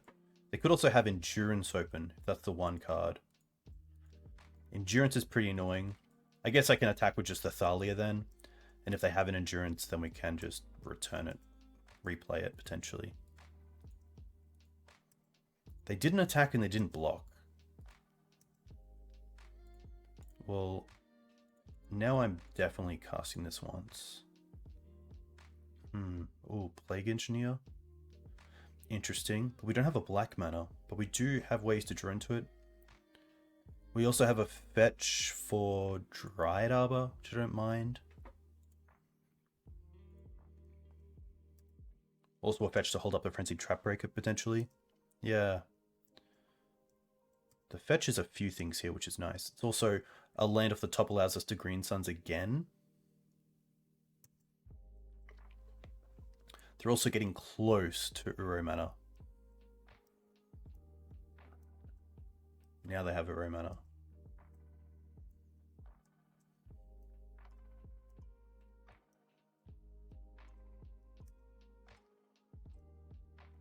Okay. At least they're getting closer here to tapping themselves out.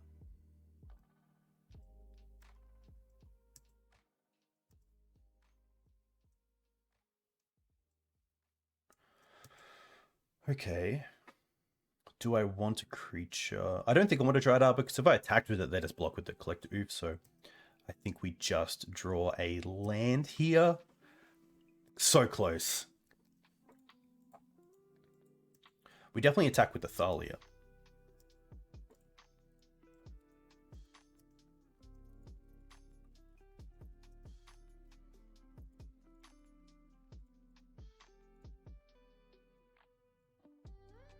I'm just going to fetch now. Get that clue. Which can't be cracked because of the Collect Oof, but I think that's okay.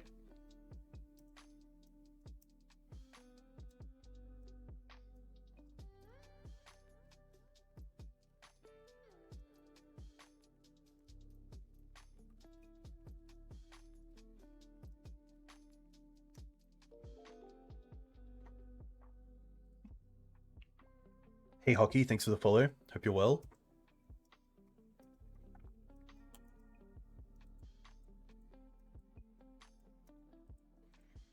Okay. We do have Caracas for that, so not too bad. The Ice Fang does now have Death Touch. Ooh. Close. Close.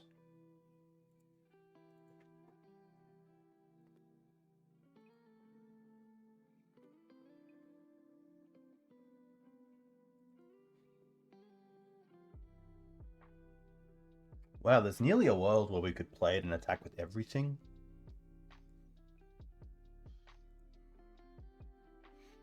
I think here...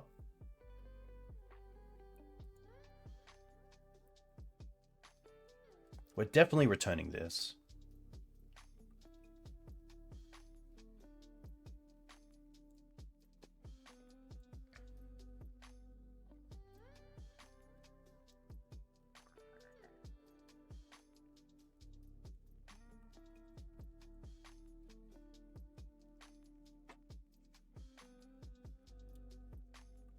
And then I think here I'm just going to get mana in Ignobled. Could also get a land drop in Triad, but I think getting, like, just attacking for 3 is just that little bit better. Especially if they gain 3 off the Uro. They go up to 8, and potentially next turn we get to Questing Beast and hold up Caracas. 2 mana Ponder's fine.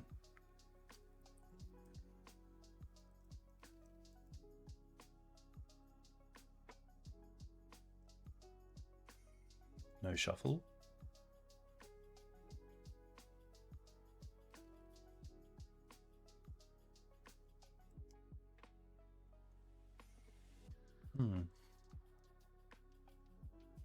They probably don't tap the Dryad up here and keep it back as a blocker. Oh, Prismatic ending the Thalia.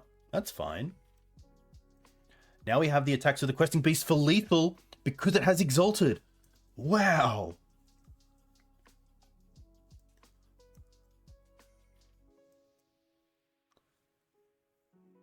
That's insane. Huh.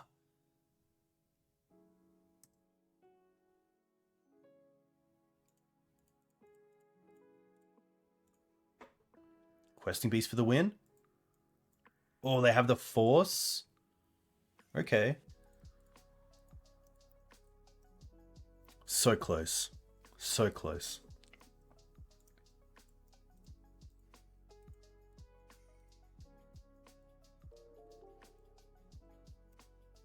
Happy to attack with just the Liberator here. I don't want to lose the Tile Tracker to these two and then the game get taken over by the Uro potentially. Oh, another Ice Fang. Damn, those are 3 very good cards.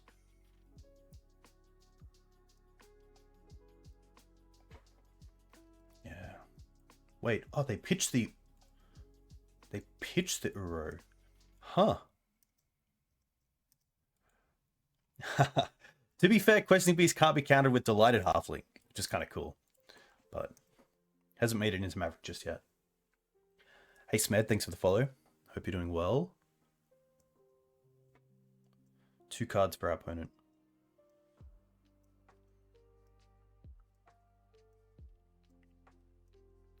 A Halfling build a Maverick would be interesting. You'd have to go pretty hard, but the ability of it not tapping for colored mana is pretty huge. Oof.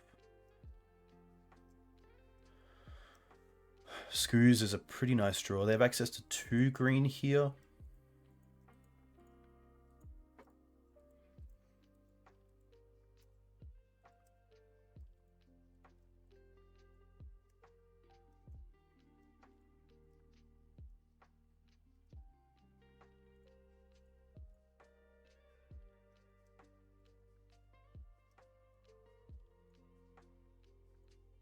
Okay.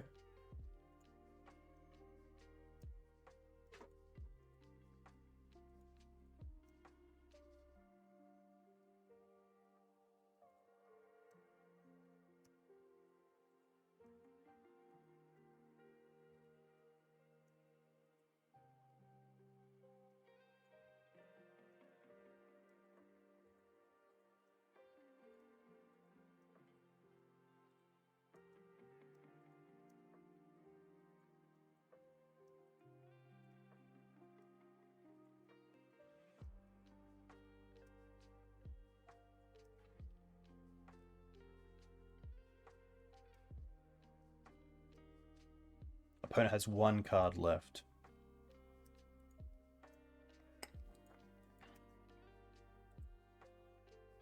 Come on, Brainstorm. You know you want to. Wasteland's okay.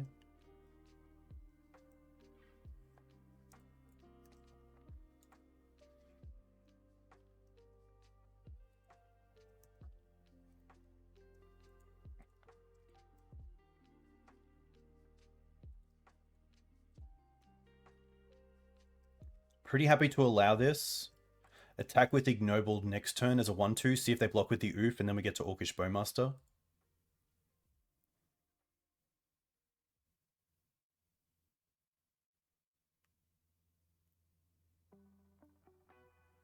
Three mana. What is this? Jeez, Green Suns for 4. Let it happen. Omnath. Oh, we get to ping at least. Okay. Haha. Yeah, boy. We're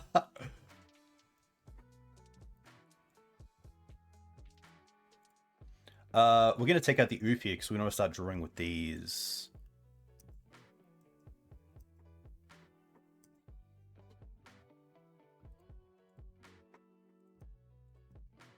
Nice. Okay. We also have Green Suns for Ramanap.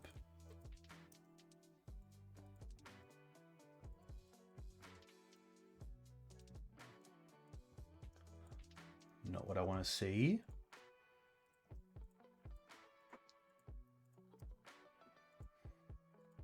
Okay. Okay.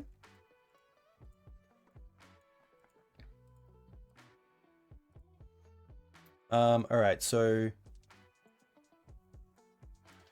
Grist and Questing Beast are gone. But we do have Green Suns for Ramanap. They don't have red mana for the Omnath, so I think we just return this to their hand off the Caracas and then attack with both.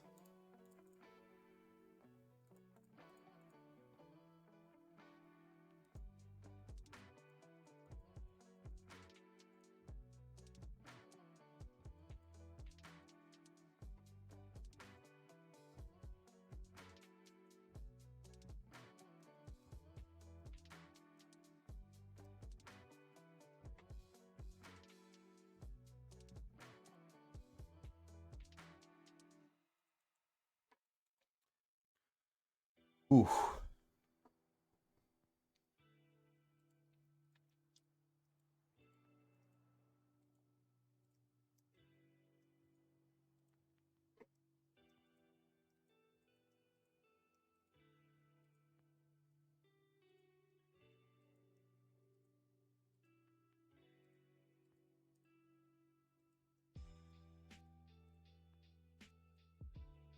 Ooh, okay. Ping them?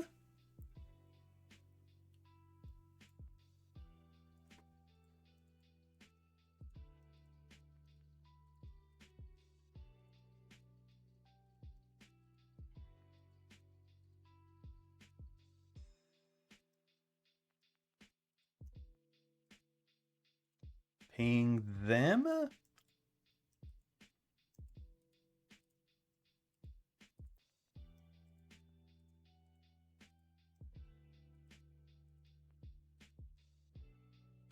Oh my gosh.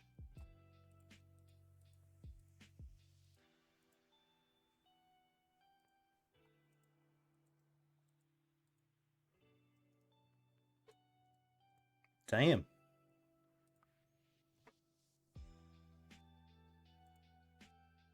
Tough.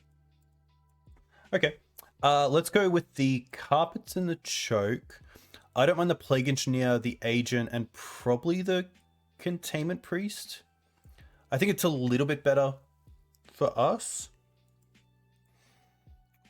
Oof can come out. I don't mind. Actually, I'm not a big fan of the Carpets.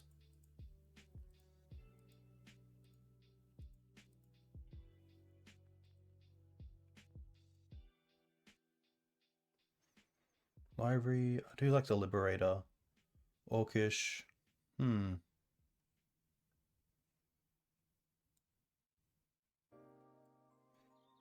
Ramanap, Knight, Endurance.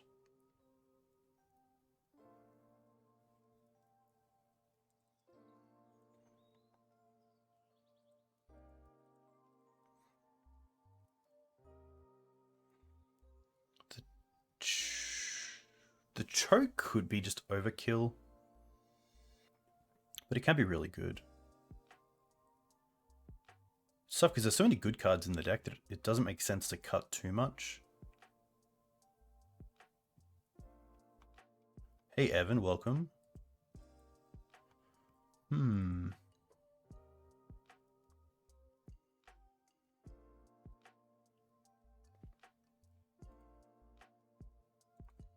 I don't mind trimming.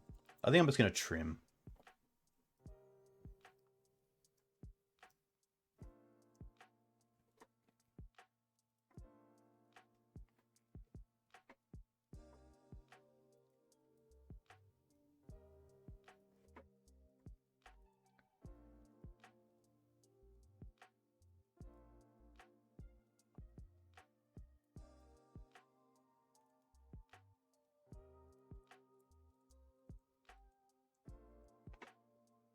All right, let's find a nice opener. This isn't too bad. Happy to keep this. Turn 1 Zenith, turn 2 Wasteland and hold up Orcish.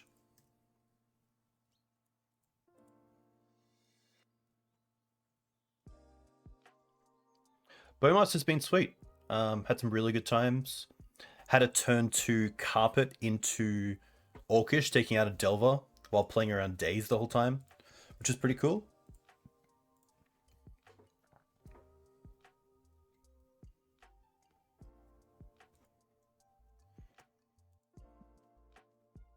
It did some work there, but not enough.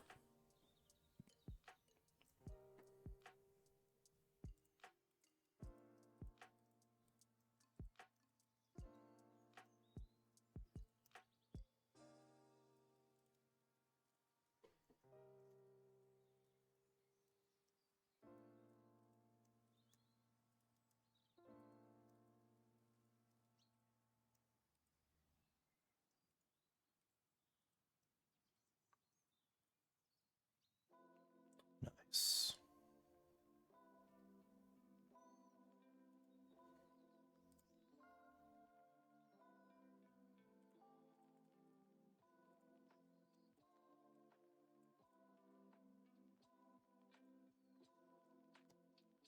Okay. Not too unhappy with that.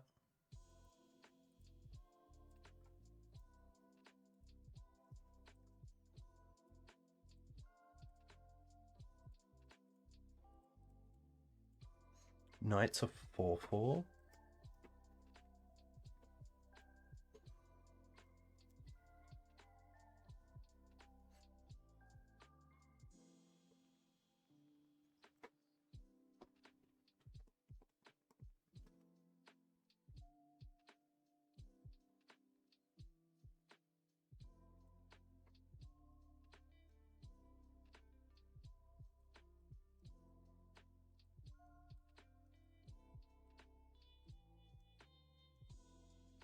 Jeez.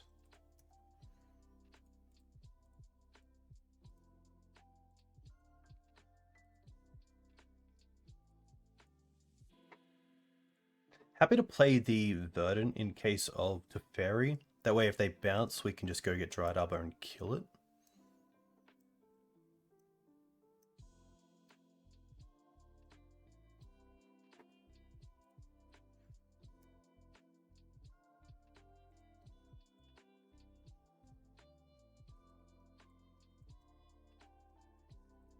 We don't have Dry number 2, no. Okay.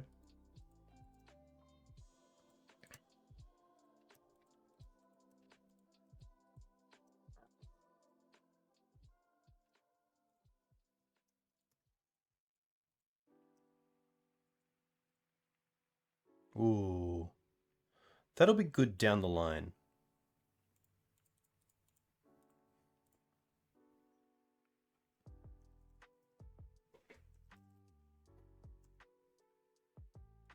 Oh my gosh. Snake, right? Yeah, cool.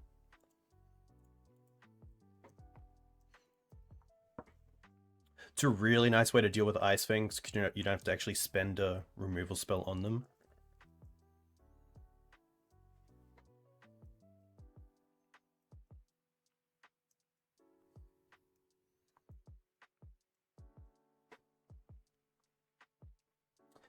Yeah, the five color decks are very greedy, but they also just get away with it. It's really sad. They have a fetch land. Okay. Ooh. Interesting. Happy to attack first, and then probably just Green Suns for Grist.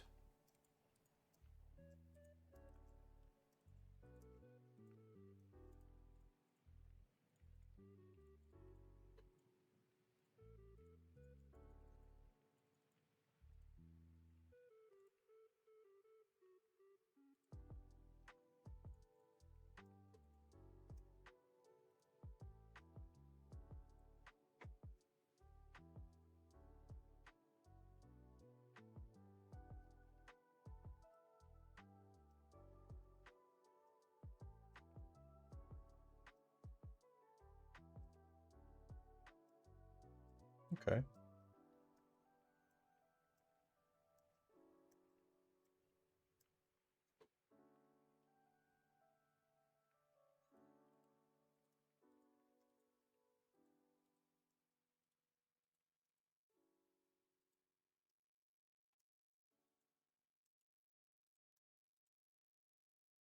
Please don't be library. Okay.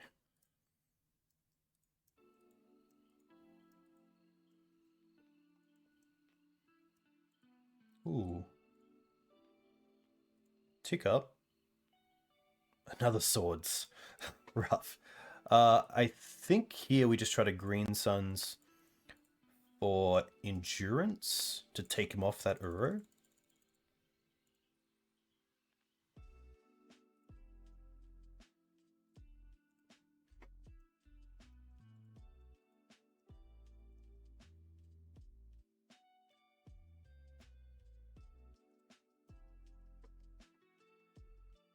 Don't need to attack with both because of the Exalted, but here we are.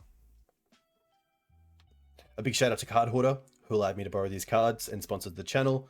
And a big thank you to MTG Mate, who is an Australian online seller.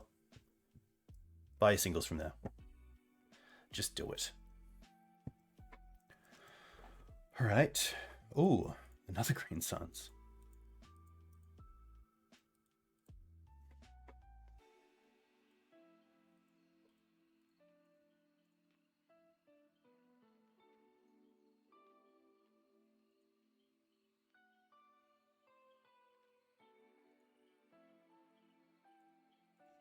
Kill this. They drew a card.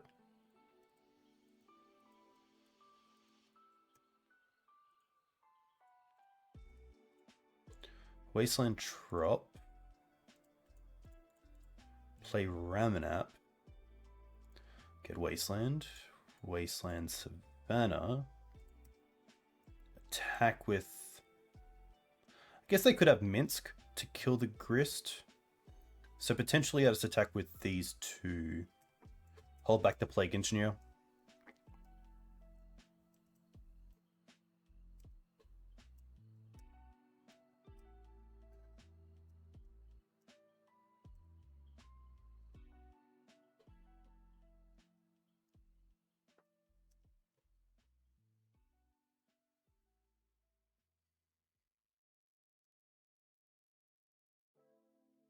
Hey Lackey, good to see you. They are dead on board. That's very true if they do Minsk attack. I don't think the One Ring makes its way into Maverick, but I think it'll definitely show up in the Vault Key decks, like the ones that Cherry played around with.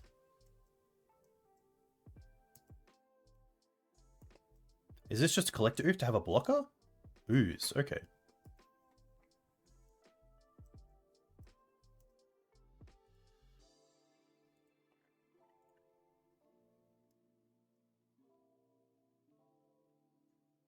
They go to 5 and then we just attack with everything?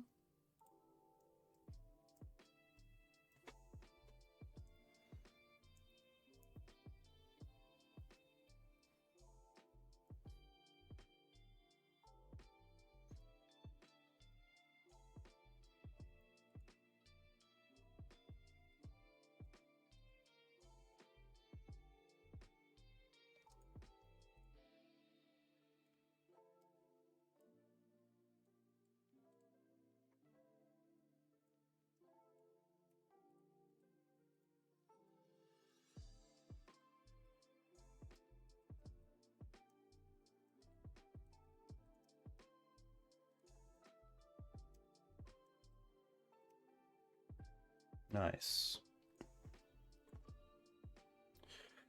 So, not too sure about changes. We have 2 minutes to talk through this. So, obviously, I love the Green Suns. Green Suns for things like, I think Tile Strike in this matchup is great, and obviously Grist and Endurance as ways to get rid of Uro. So there's no need for anything like Surgical Ferromacabre. I love the Beast. I don't mind the Agent. They do have a fair amount of searching. The Plague Engineers are just a really nice way to deal with things like Ice Fang. The Knights are still fine. The Ramanap's still fine. The Fiend to find these is great. Library's fine. Thalia's like maybe another Thalia, especially just the first strike. Priest is interesting. It is a flash creature. They do run their own Green Suns. But there is a world, I guess, Yeah, I don't mind it. But it is tough. Yeah.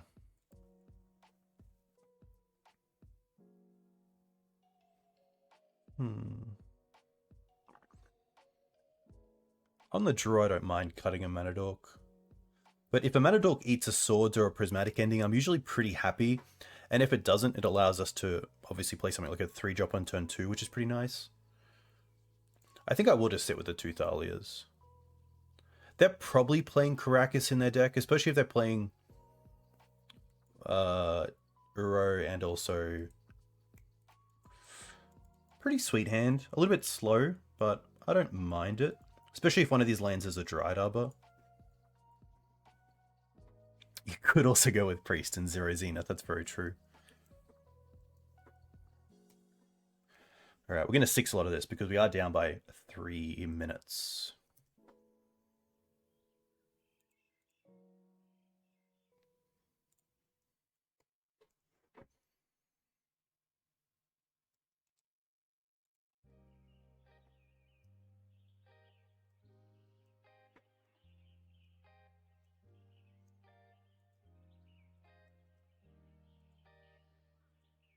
Ooh.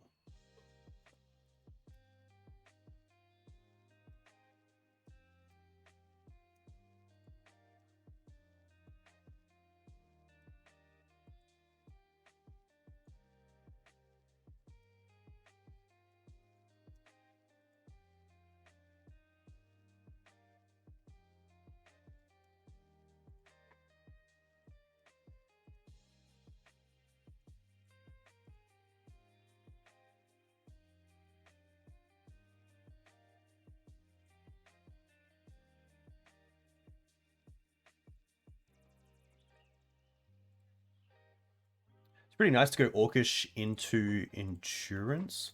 I probably don't even need to Endurance. I can probably just go with Thalia.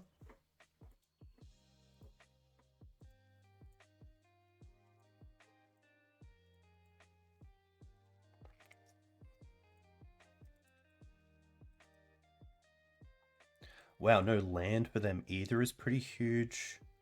Let's go with Fetch for Dryad Arbor. Play Thalia. Attack for 3. Now this really puts them in a bind because they have 3 mana to potentially Swords and also Cantrip, but they did just miss a land drop off the Uro, so...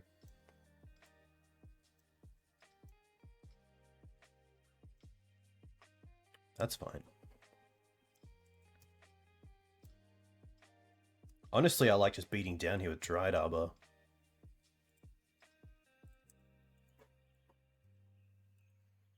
Oof. Alright. If we play Knight, we can hold up Endurance. Even if the Knight doesn't resolve, we get to hold up Endurance.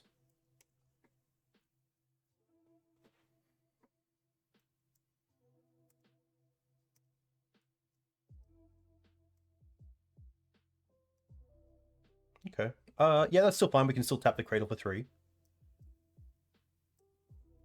Ice Fang is fine.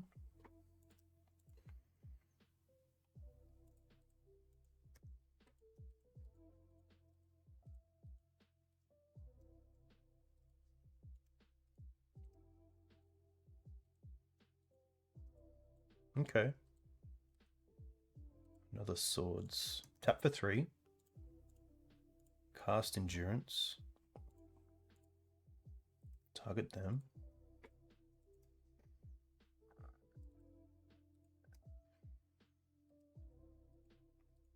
I don't mind starting off with trying to find Plague Engineer here. It's a really nice way. Ooh, close. We do find Caracas.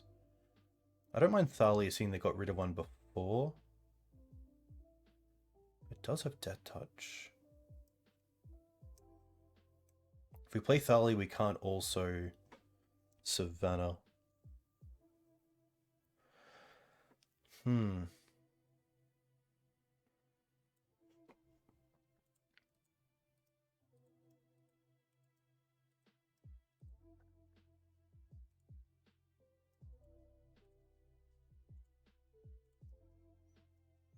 I honestly don't mind just playing this right now. Using our mana.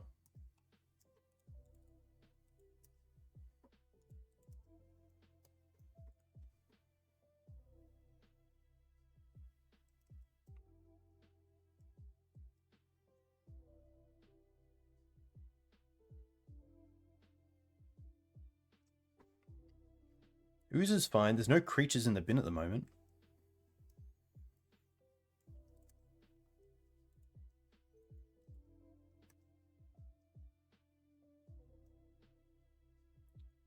Do I attack with everything here? They have an Ice Fang.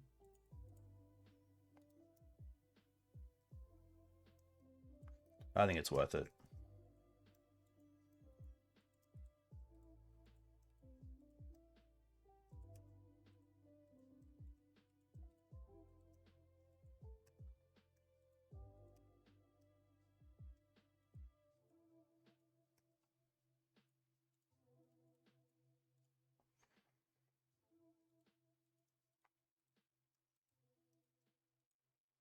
Hold the land.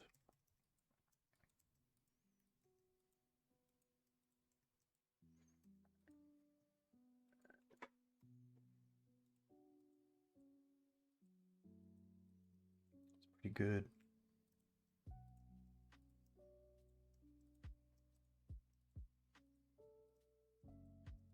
Green Suns for Questing Beast one time.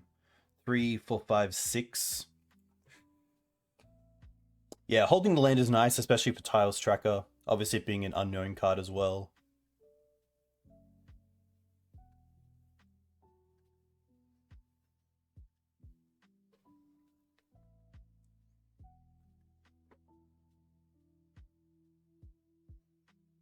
This must just be Yuri underhand. Green Suns for 1. Okay.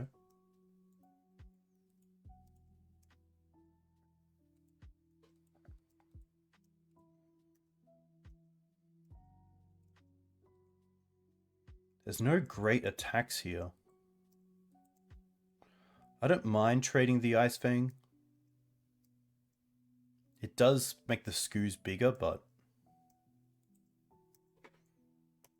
it does get the Ice Fang off the board.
Do I have Dried Arbor?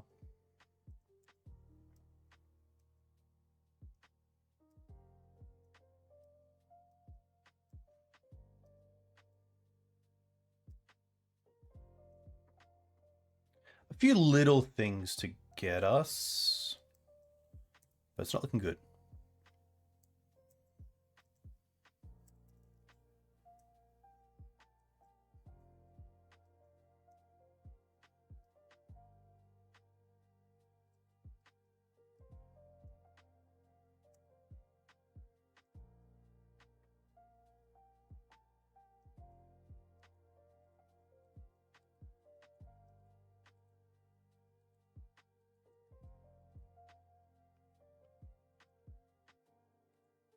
Should hopefully go down for sure.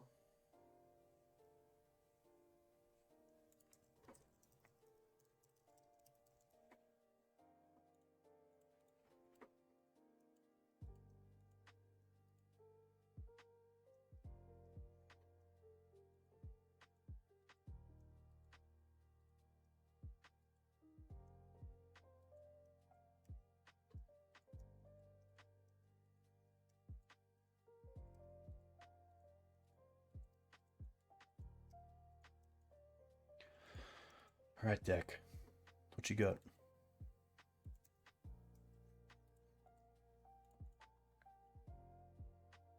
Well, there is no Dried Arbor? Yuck. Okay. Probably a little bit too slow.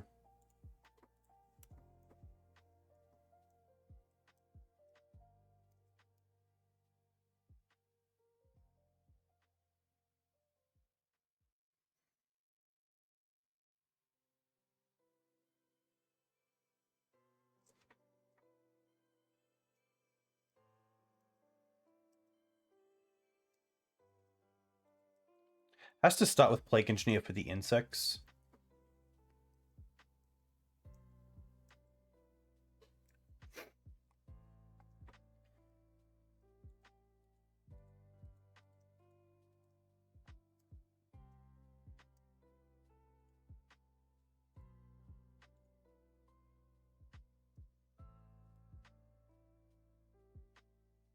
One, two, three. 2, 3, 4, 5. Okay. 1, 2, 3. Land. 2, 3, 4, 5.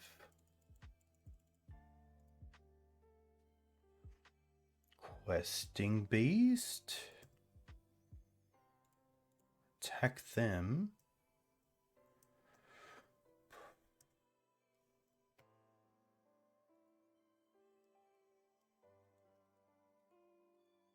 Kill the Grist. They're down to 3.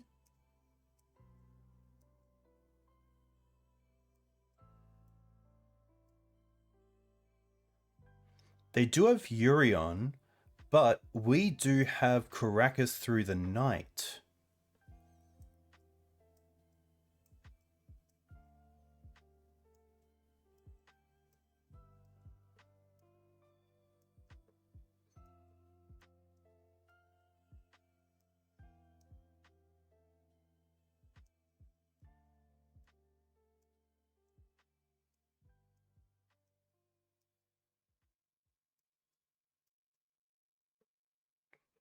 Huh. Even if they attack with everything, it's not great. They kind of have to go potentially land Nisophine's Omnath.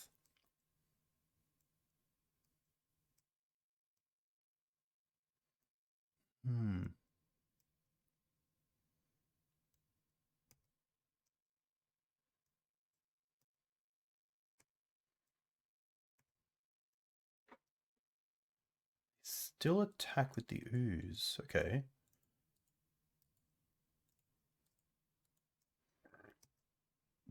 Have to block it.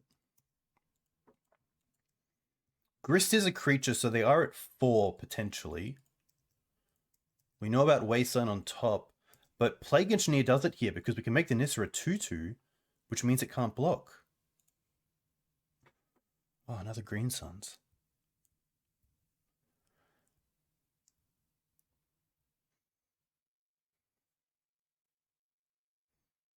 Where's Grist?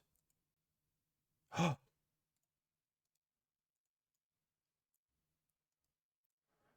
they can still. Ah, so close.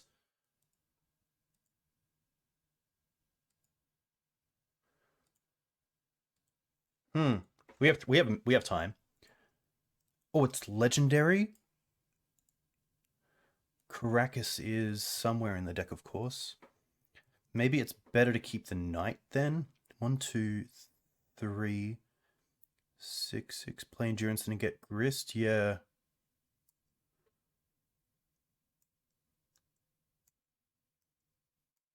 No, but they have 2 mana to gain 2 life and go to 5, which they can eat the Nissa and the endurance.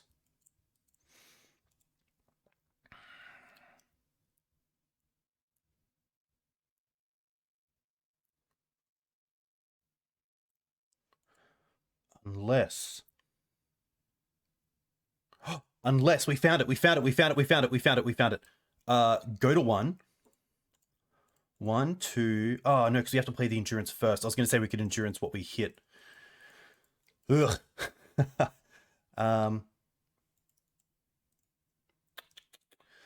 We got time. We have time here. Let's even turn the music back on. There we go. I was gonna say we could endurance ourselves. You can endurance them. That doesn't do anything.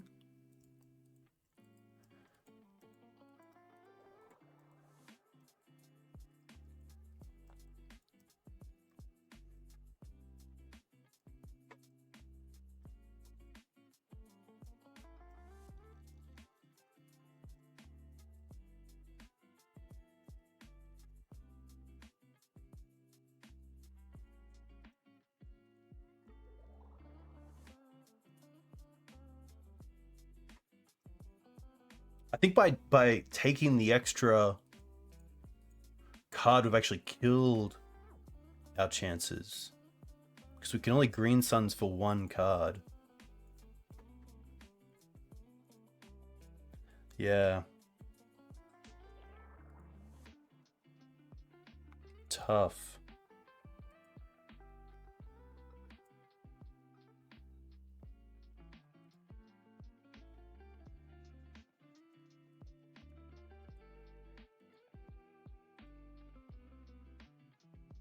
Yeah, imagine if we didn't pay for the endurance and just got grist tick up. We're at 5 life. We have the token to block with. I think that was the play, actually. Yeah. We don't have scoos, no.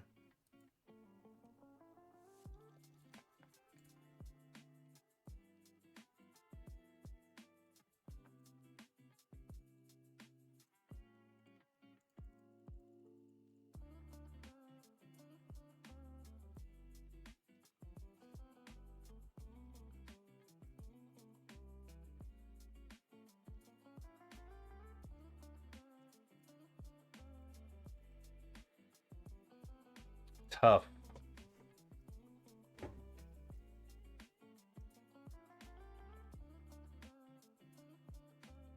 Ah, that is having endurance as well. Well, then any line wasn't going to win anyway, because then they just have the endurance.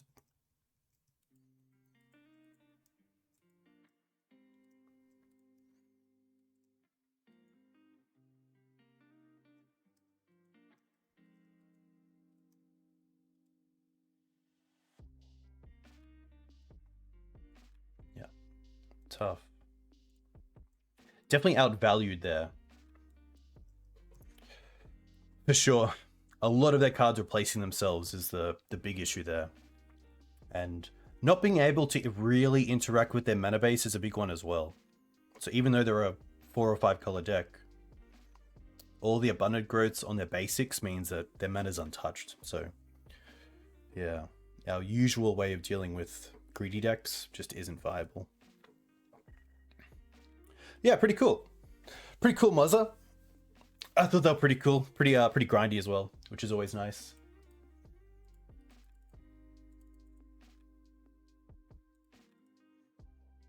And we got a good screenshot out of it. So that's pretty cool.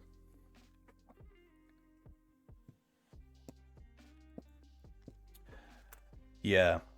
Yeah, it's tough. It's a matchup where the 1-for-1 trades of Maverick really shines against a lot of their 2-for-1s, if not 3-for-1s.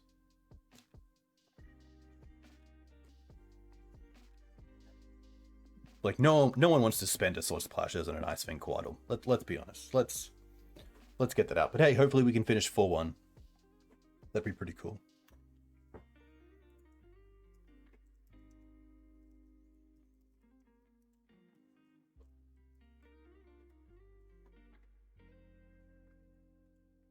Right, on the play, which is nice. And hand is gas. Happy to keep this. Savannah into Green Suns for Dried Arbor. Hold the fetch for black mana in case we want that.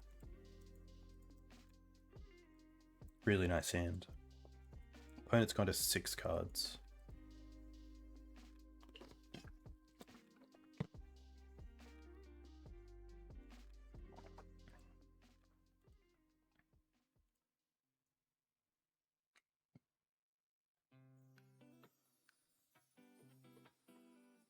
Right. Savannah, Green Suns. Boom. I will take this time as well to shout out for the Green Sun Zenith or Green Sun Summit happening in September, which is going to be a weekend of 7 streams with 7 different co-hosts, 6 of which are locked in, I'm happy to say. And happy to say against this Ponder, I'm probably pretty happy just to get the Sylvan Library down, but Grist is also a big one. Grist getting some value together would be cool. See how that goes.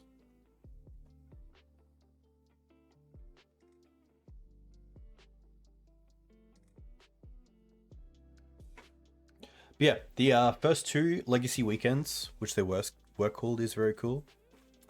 Aquileth is not in the cast, but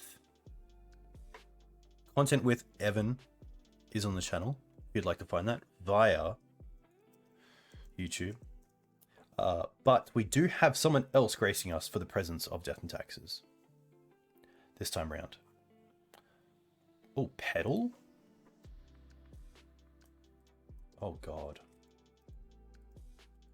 Doomsday potentially?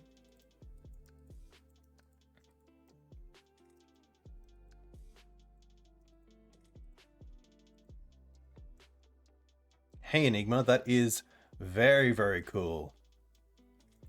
Very, very cool to see. Thalia here would be great. They take the knight, so let's just play the knight. The old Thoughtseize bug.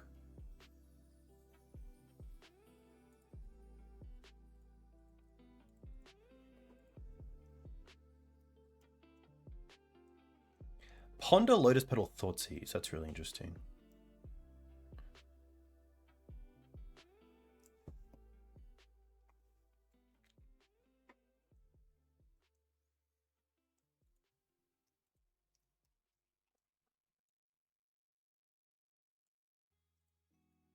Okay.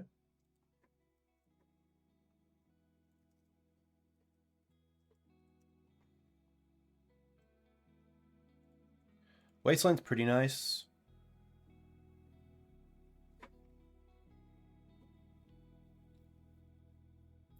My only thought is there a world where if they're on a storm deck, we're just holding up swords and our own creature? Is that better than getting in with knight? Because Wasteland ourselves puts them on a 4-turn clock.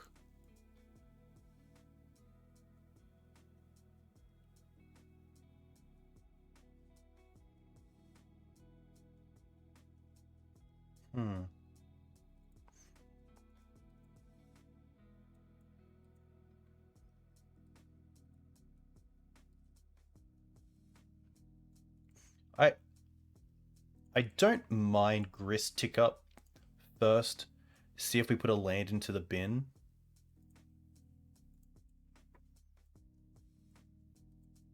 We do.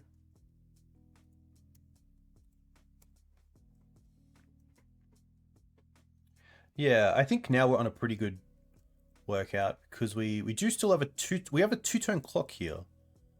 2, 4, 5, 6, 8. Yeah.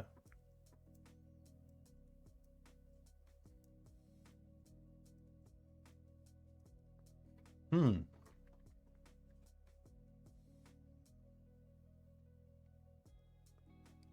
But yeah, very cool to see Evan in stream. If you're a big fan of Death and Taxes, you should definitely go watch, I believe, a previous Eternal Weekend Legacy winner in Evan, aka Akaleth, streaming via Twitch at twitch.tv/Akaleth.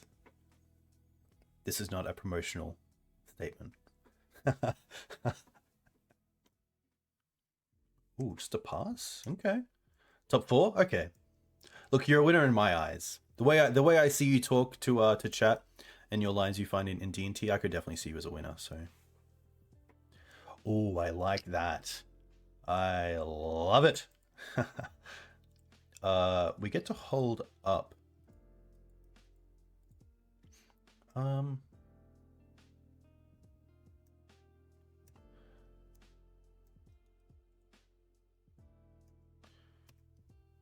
Yeah, 7 over 2 turns. It's pretty good.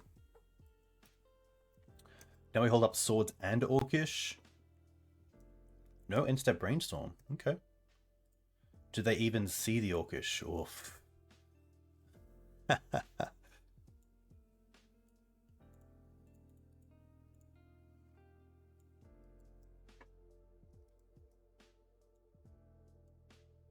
Oh my gosh. Oh, there it is. There it is. Eat it. Oh. I actually needed one more screenshot, so that's perfect.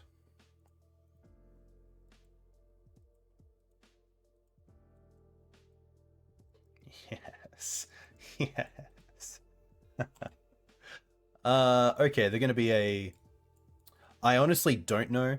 So I'm gonna take out a lot of the grind. I like the chalices. Like a fair bit of this stuff I don't mind. Containment Priest is a no. Thalia Bowmaster, I could see the swords coming out. The Plague, I don't mind a Plague. They're probably not. No. No need for Plague. Probably no need for the Carpets. Carpets are interesting, but there's a world where they're okay. You'd guess it's Doomsday? Okay. Fairies, probably not. Forces, Chokes, Chalices. I like the Chalices.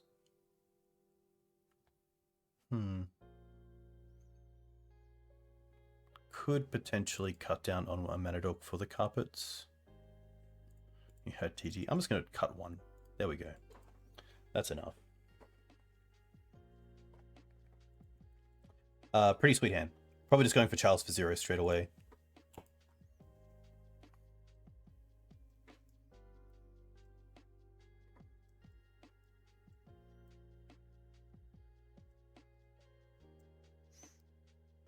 We have a lot of nice draws off the top as well, whether that's Green Suns for 0, Noble Hierarch, or another mana dork. Once Upon a Time to find one. Opponent goes to 6. Trop. Okay. Didn't expect that. Cradle. Okay. Not what we want. Happy to play this just because we did see Lotus Petal.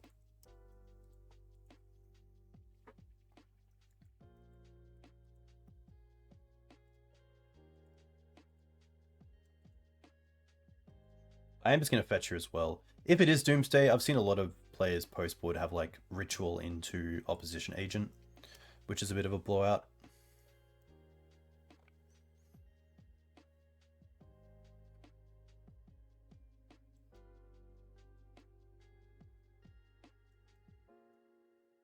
Chose to shuffle pretty quickly there.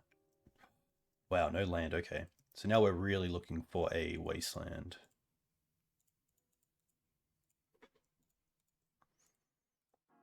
Which obviously makes this Opposition Agent better as well. Potentially hitting a fetch would be crucial.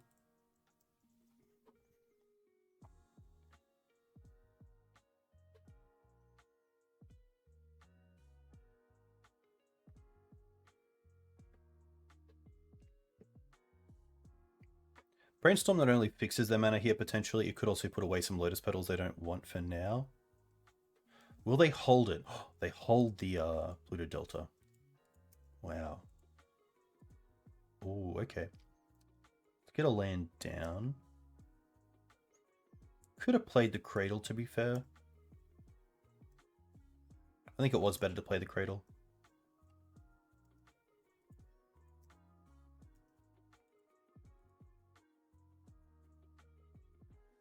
Do it. Fetch. Do it now. Do it. 3, 2, 1.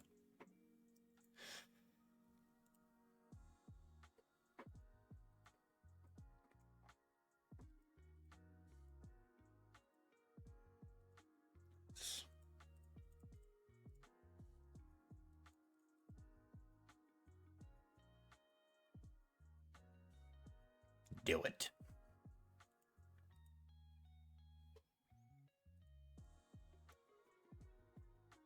We get to see the deck, and it's going to be Wither... Oh, it's got Witherbloom in it?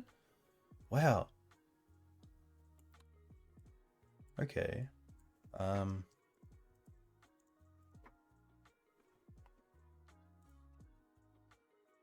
Take it all.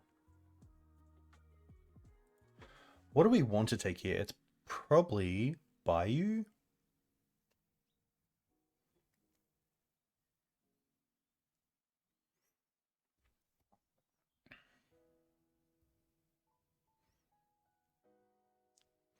The Bayou we can use as well.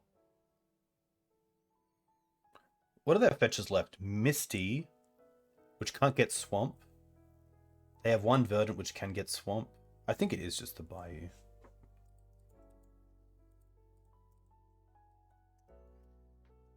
And then we know their hand.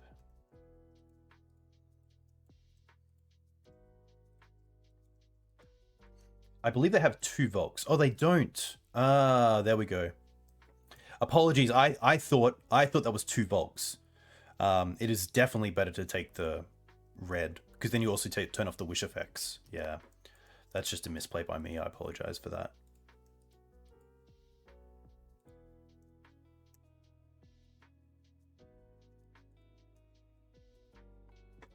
We have lethal next turn nearly.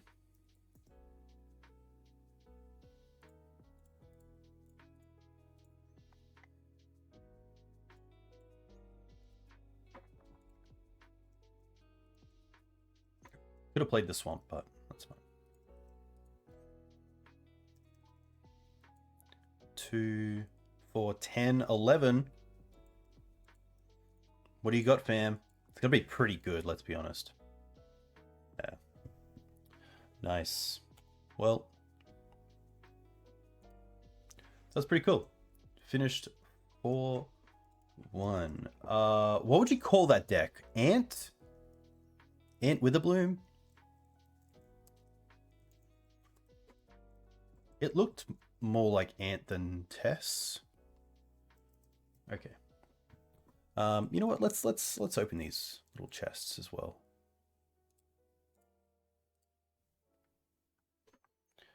See what we get. Not a whole lot. That's kind of cool. 85 play points. Okay. The Wrong of Vigor. Pretty terrible. Got a Skyclave. Okay. Okay. Let's go back to it. Deck was sweet. No real complaints. If anything, yeah. Ah, Skyclave. That's cool. Nice. Well, there you go. Deck was sweet. Deck was cool. What do we play against? We played against Grixis Delver 2-0, Red Green Lands 2-0, Ant 2-0, Mono-Black Control 2-1, and then 1-2 against the 5-color Zenith deck. Just pretty tough to keep up with. But yeah, the deck felt really good. I think this is a good showing for Orcish Bowmasters as well. Against the decks where it was relevant, it did have a lot of impact when we found it. Potentially even a 4th copy would be cool. Just kind of tough making those slots, but it's nearly midnight and I've got coffee in the morning with a friend, so I'm gonna head. But really good to have you in chat. A big thank you to all the new followers and subscribers, of course. If you aren't already following the channel, I would very much appreciate it, along with where you can find me on YouTube and Twitter. I'm going to see who else is streaming and send you over there. I'll be back probably on Sunday. I believe Gabe is streaming some Modern, so I'll send you over there. A big thank you once again. Yeah. Get keen for the Green Sun Summit. Should be really cool. And I'll have more details out about it shortly once I confirm all the streamers. Ciao for now.